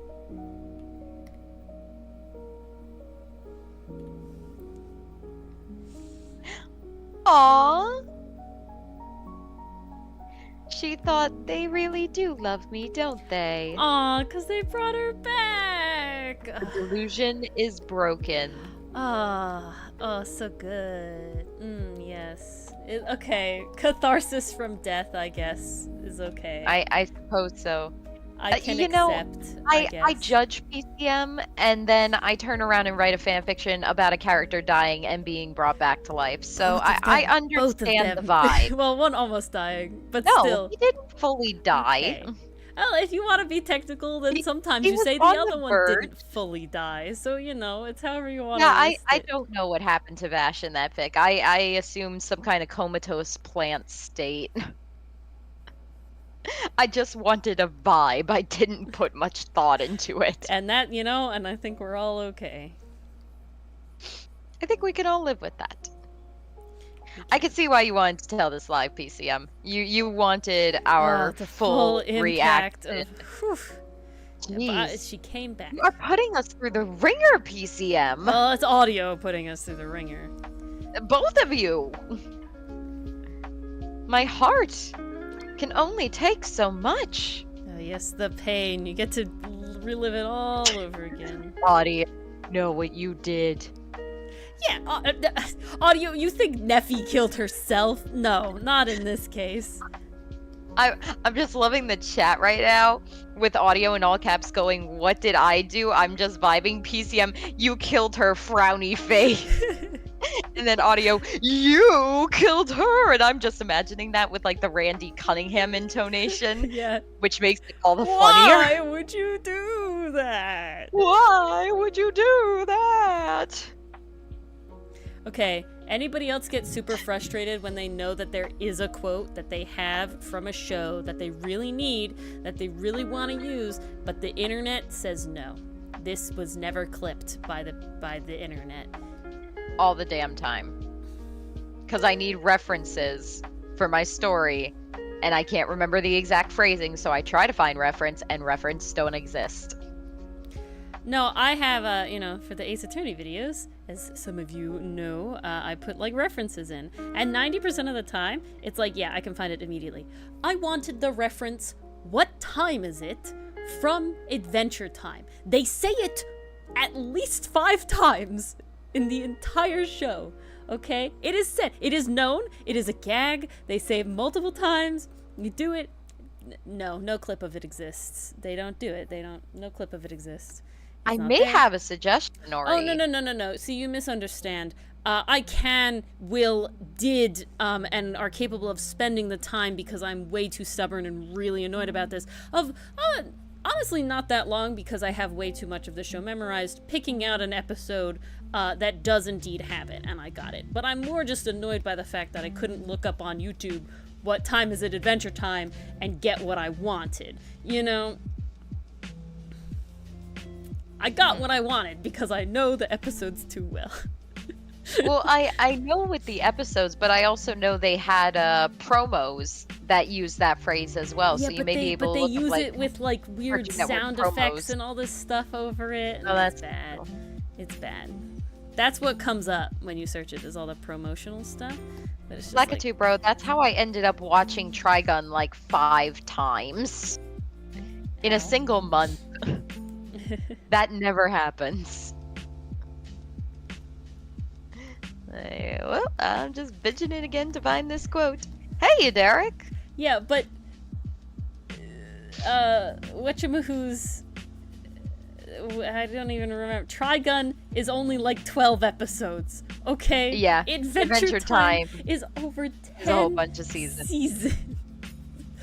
And yes, the episodes are only 15 minutes each, but still. I've always been curious about Johnny Bravo Wondering. I've definitely heard of it. It's one of the cartoon classics. But I never watched it. It's not one of the ones I grew up on. And honestly, I don't know what it's even about. It's about this guy, Johnny Bravo, who's very classically kind of a jerk, but he does his best. He's a himbo. Some people would consider himbo vibes. Okay. He's definitely out to get a girl. He wants a girl, whatever that entails, whatever that means. You know, Well, audio says think Johnny about- Bravo is a simp. yeah, he's a simp. This is also true. Yeah. I don't know. It's one of those things where if you like picture the era that that cartoon is from, you can understand what Johnny Bravo is about. Oh yeah. I kind of figured it was like either like Animaniacs or Freakazoid, where it's like they're either telling short contained night, stories Oscar. or it's just like vibing and no plot whatsoever. Yeah, it's vibing and no plot whatsoever. Like, okay. I mean, so Freakazoid. There's sometimes there's a plot. Like, there's an episode where he gets turned into a woman and he like learns the hardships of a woman getting like catcalled all the time. But then it never carries over. You know, that's the end of it. It's not like a thing after that. Oh, good night, Oscar. Get some rest. Have a good one.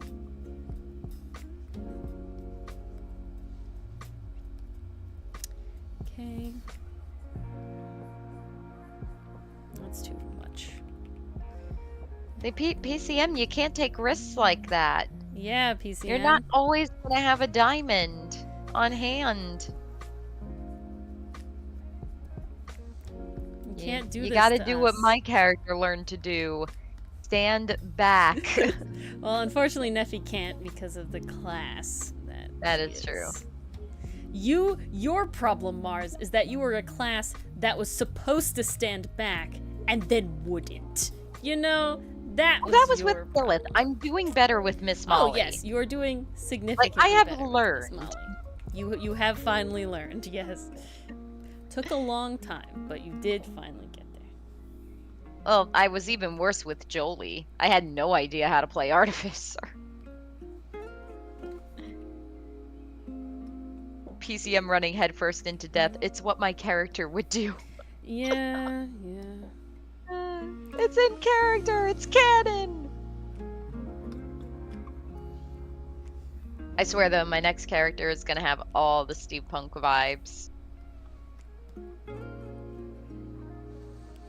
Okay. And now we have to. Enthused, Aster kind of always looks like someone told him a really unfunny joke. That's just yes. kind of his face. Aster has resting bitch face. Aster has I'm angry at you face, but Even no one though knows I'm why. not. Yeah. He's got the Purvis scowl. But he doesn't Deadpan. mean it. It's just what he is. You ever hear that sound where it's like, oh yeah, the murderer did this. Oh, my interest is piqued. Really? You said that with a completely straight face. I really can't tell if you're joking or not. And then My like, interest is my piqued." interest is piqued. Yeah, never do that again. That's Aster. Honestly, I imagine Aster as Gene Wilder's version of Willy Wonka, asking a kid to like come back from the dangerous candy machine. Stop! Don't come back. Yeah, kind of. But he actually means it. He's actually. But he like, actually "Please cares." Stop. Yeah, Jamie, that's exactly the vibe.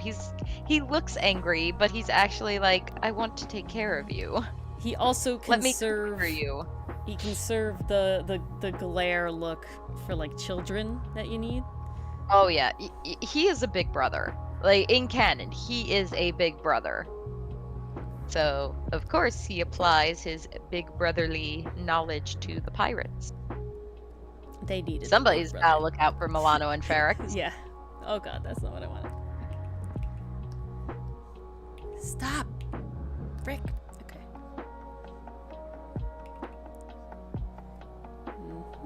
It's just so interesting. It's like, again, it's definitely Aster, but it's also not Aster. Yeah. Well, we're not even there yet. Hold on. So strange.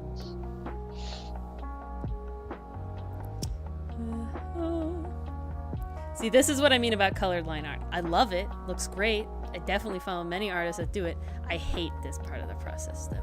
I'm too much of a perfectionist, so that when it like bleeds a little bit, it like kills me. Right now, I'm really forcing myself to not be like that. But yeah, so it's not enjoyable for me as an actual style choice, and that's why it's not part of my style. And that's why we don't do that style. Exactly. 'Cause we We want to draw stuff that makes us happy. Okay. I feel very sorry for Noop that this was the price she had to pay for her healing journey to begin. Yes, but she Like, she oh, got how'd it you get done. better? Thanks, it's my trauma.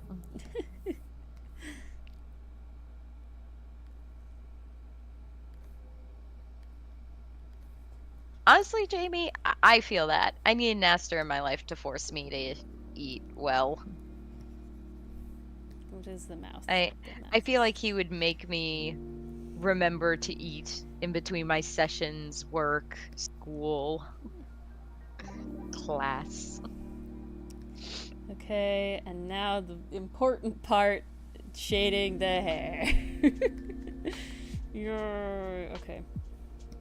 Take this. There's kind of like 3 layers of shading, it looks like.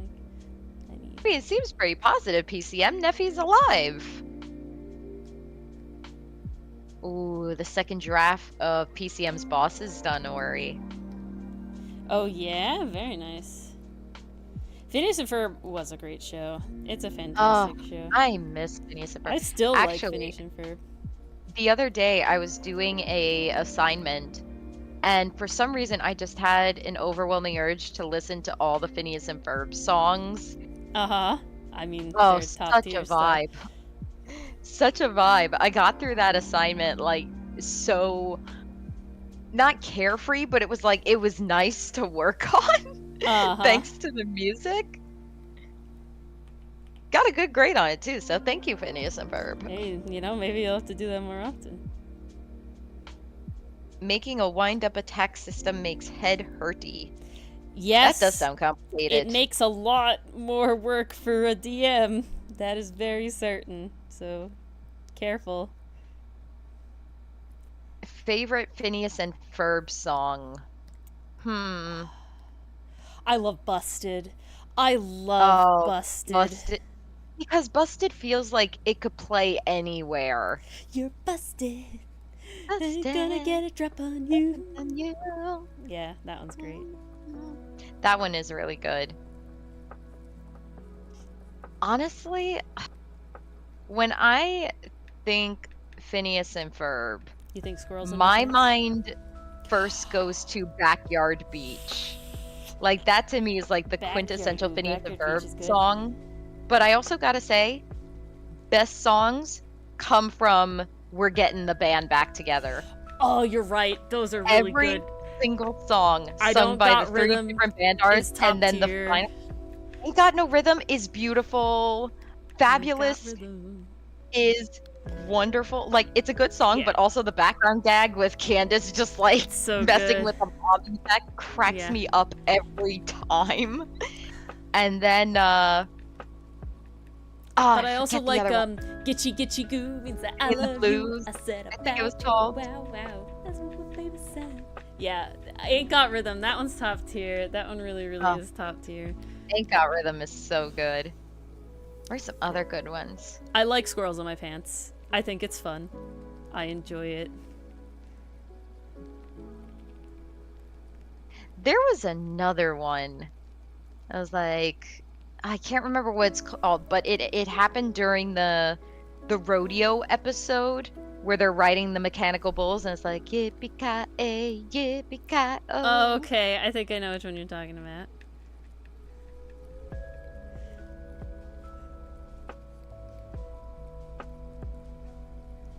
Okay, there he is. But Summer Belongs to You is also very, very good. Okay. That's like finale quality. Oh, yeah.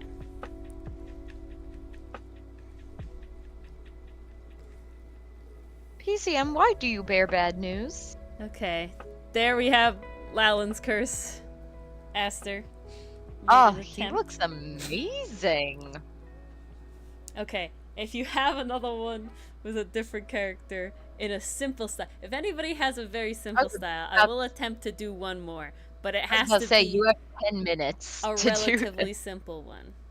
Or we can just chill, or if anybody has questions, let's do that instead. Does anybody else have any more questions? Yeah, let's do some questions.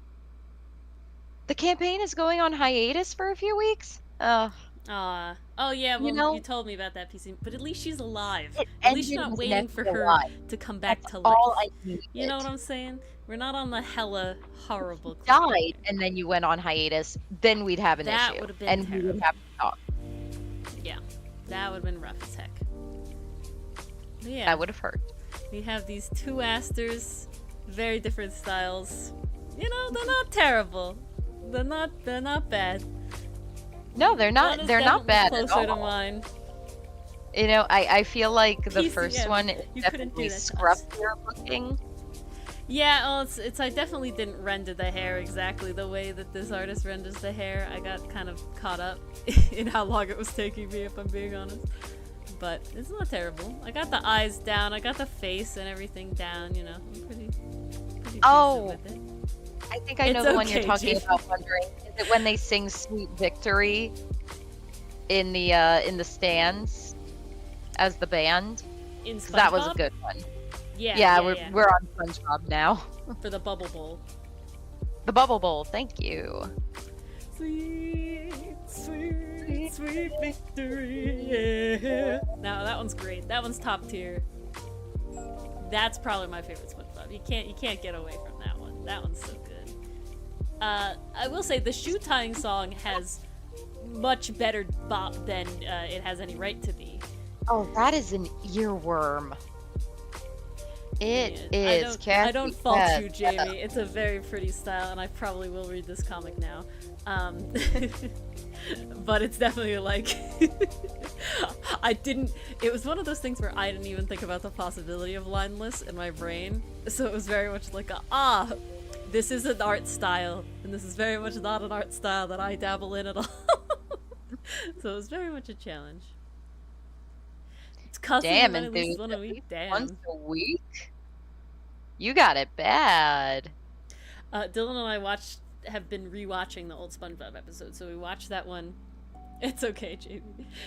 We watched that one honestly, it's very impressive. Artists that do the lineless style, at least for me, it takes a lot longer. And even the artists that I see, like, in my opinion, it seems to take a lot longer. Because you have to, like, sketch it out and then do all the things, and then you really gotta shade it properly and everything. Maybe that's just me. Maybe they have it streamlined enough. So it's very much like, damn, people doing comics like that. Is it an original? Was it an original? I can't remember. I think Lalan's is an original. Candace. Yeah, Lalan's is an original. But is the other one an original? It is not. Damn. Which cartoons would you want to try your style, or want to try to style your characters in? We could do that. I feel like we also could do that as a thing.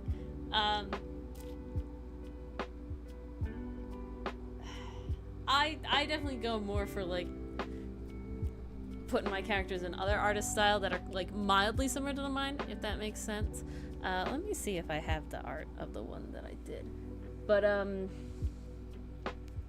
so it's kind of hard for me to. It would definitely be a challenge to put my characters in like really different styles, like Gravity Falls, or like Owl House or something like that, or putting them in like like really distinct styles like that.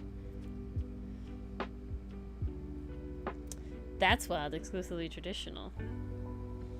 I think that's what we're working toward, Jamie.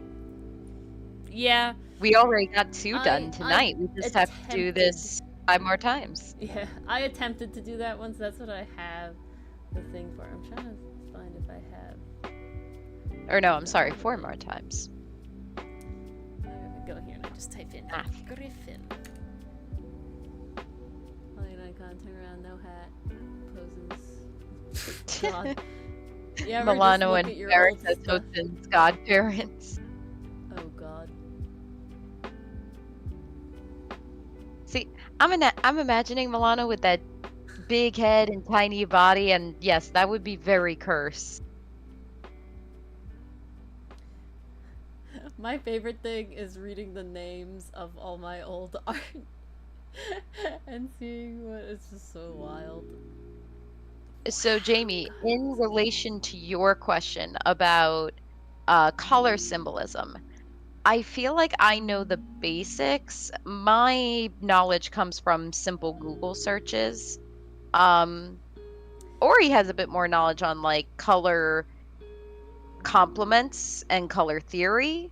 So I'm wondering, Ori, do you have anything to weigh on? So color symbolism. Usually, what you do kind of have to do is you have to pick. And this is for eye colors, right? So a lot of times you have to pick a culture because and you also have to pick sort of because there's obviously a difference between colors in like interior design and colors in like outside design and this sort of thing. But it's like, as an American, we find red to be a negative color, right? So I would associate red personally with anger, right? Of course, I think a lot of you Americans would as well. But you get to like, you know, this is just the example that I have off the top of my head, is with like Chinese culture, red is the good luck symbol, right? That's the good luck color. So you wear it during Chinese New Year and you wear it during, you know, all of that sort of stuff because it's good luck. And that's why the red envelopes are red. It's all about good luck. So that's a good, positive color. So you wouldn't want to make that anger if your character is basing it off sort of the Chinese color. What color should variants' eyes flash when you experience strong emotions? Do you want them to be different for emotions? Like, do you want each emotion to have a different color? So if I picked like sad, mad, happy, you know, angry, that was mad again. But you know, if I picked like happy, sad, and angry, all right, and when he does a strong emotion, each of those is a different color? Or you want, when there is a strong emotion in general, the eyes flash a color and it's the same color? Primary emotion being distinct. Okay, what are the primary emotions that you want? Give them to me and I'll tell you the colors. And what colors are his eyes base? I don't know. Mine are like happy, sad, mad, and then if you go like the inside, the like inside out one, it's like fear and jealousy. No, disgust. No, or jealousy. It's disgust. I prefer jealousy as an option. I would go jealousy, anger, happiness, fear, and sad. Those are the ones I would pick. Okay, gray. So that's pretty good to chill off of. Okay, bit of a blank slate. Yeah, that's good. That means there's no clash.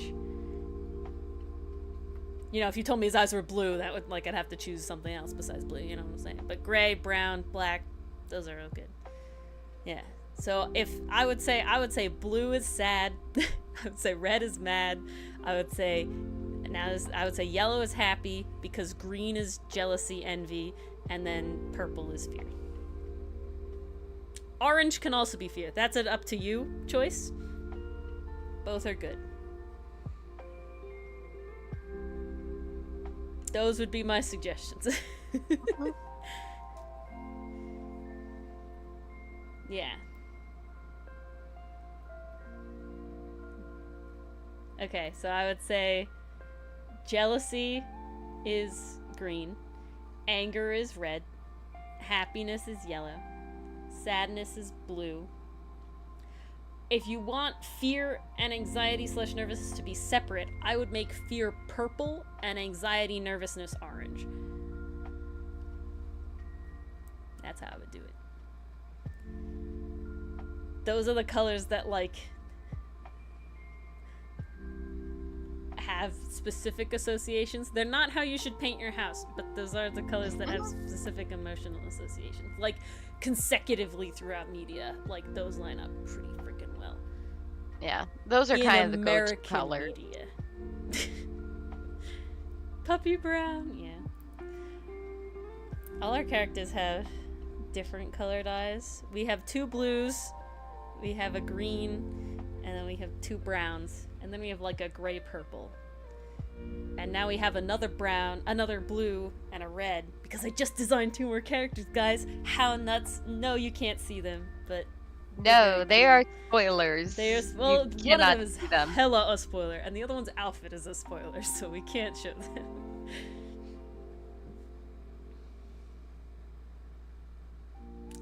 That's fun, PCM.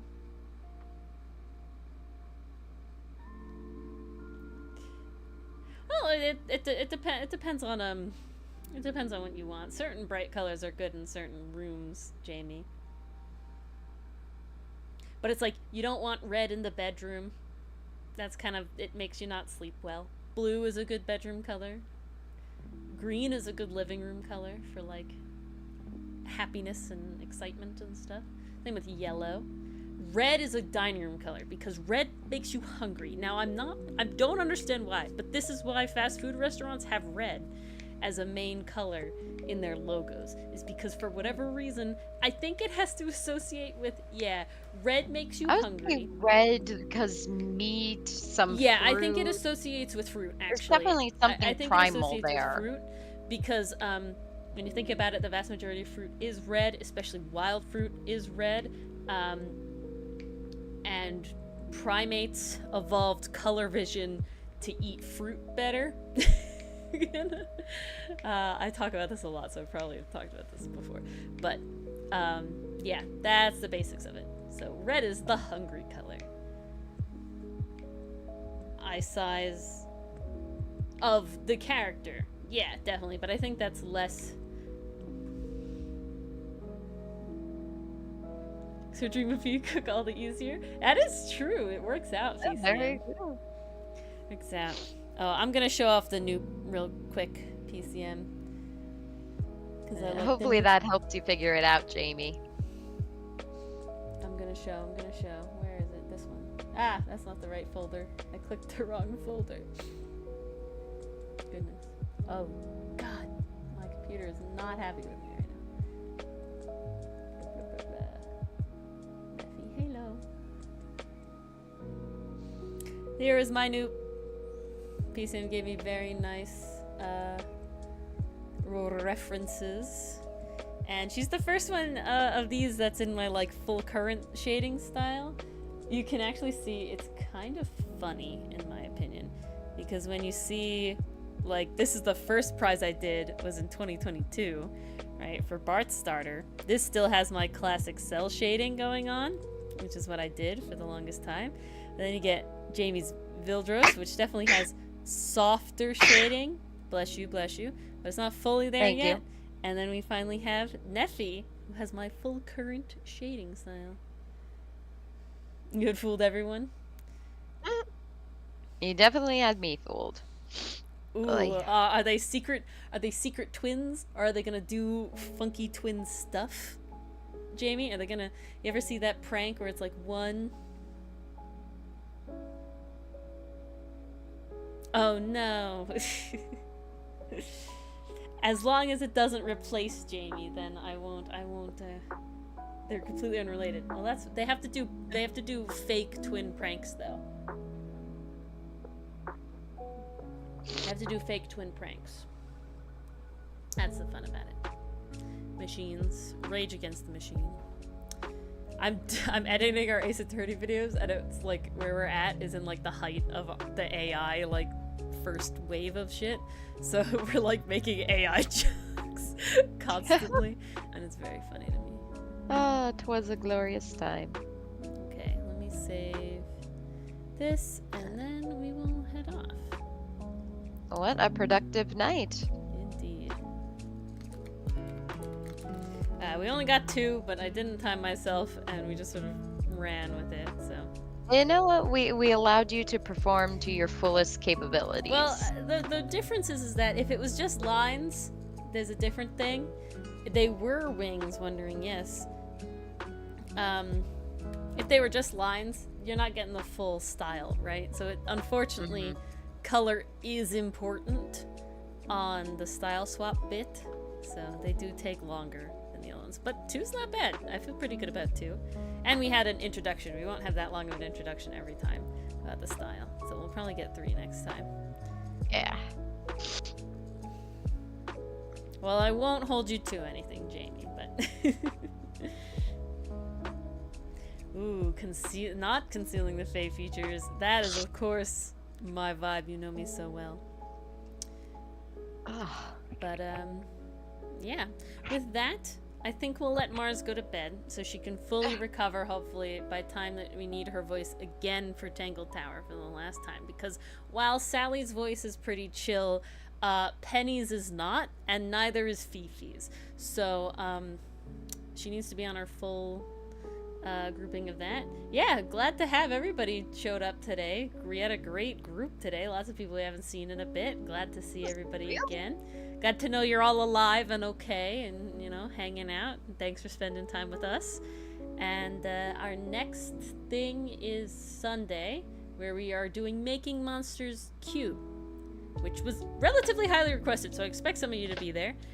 And yeah, otherwise, comic uploads again on Monday, which is really cool. There's a bunch of stuff on the Ko-fi if you want to subscribe to that. There's extra art for just $2 a month. Yeah. There's scripts and early access to the episodes by a week for $4 a month, and spicier art for $6 a month, twice a month. If you want that kind of thing. Yeah, that's where you're going. It's not incredibly spicy, but it's definitely getting there. All right, guys, thanks for hanging out. And yeah, we'll see you guys all. Thank you for the rep, Jamie. All right, guys. Jamie's endorsement. Indeed. Have a good night. Bye, all. Thanks for hanging.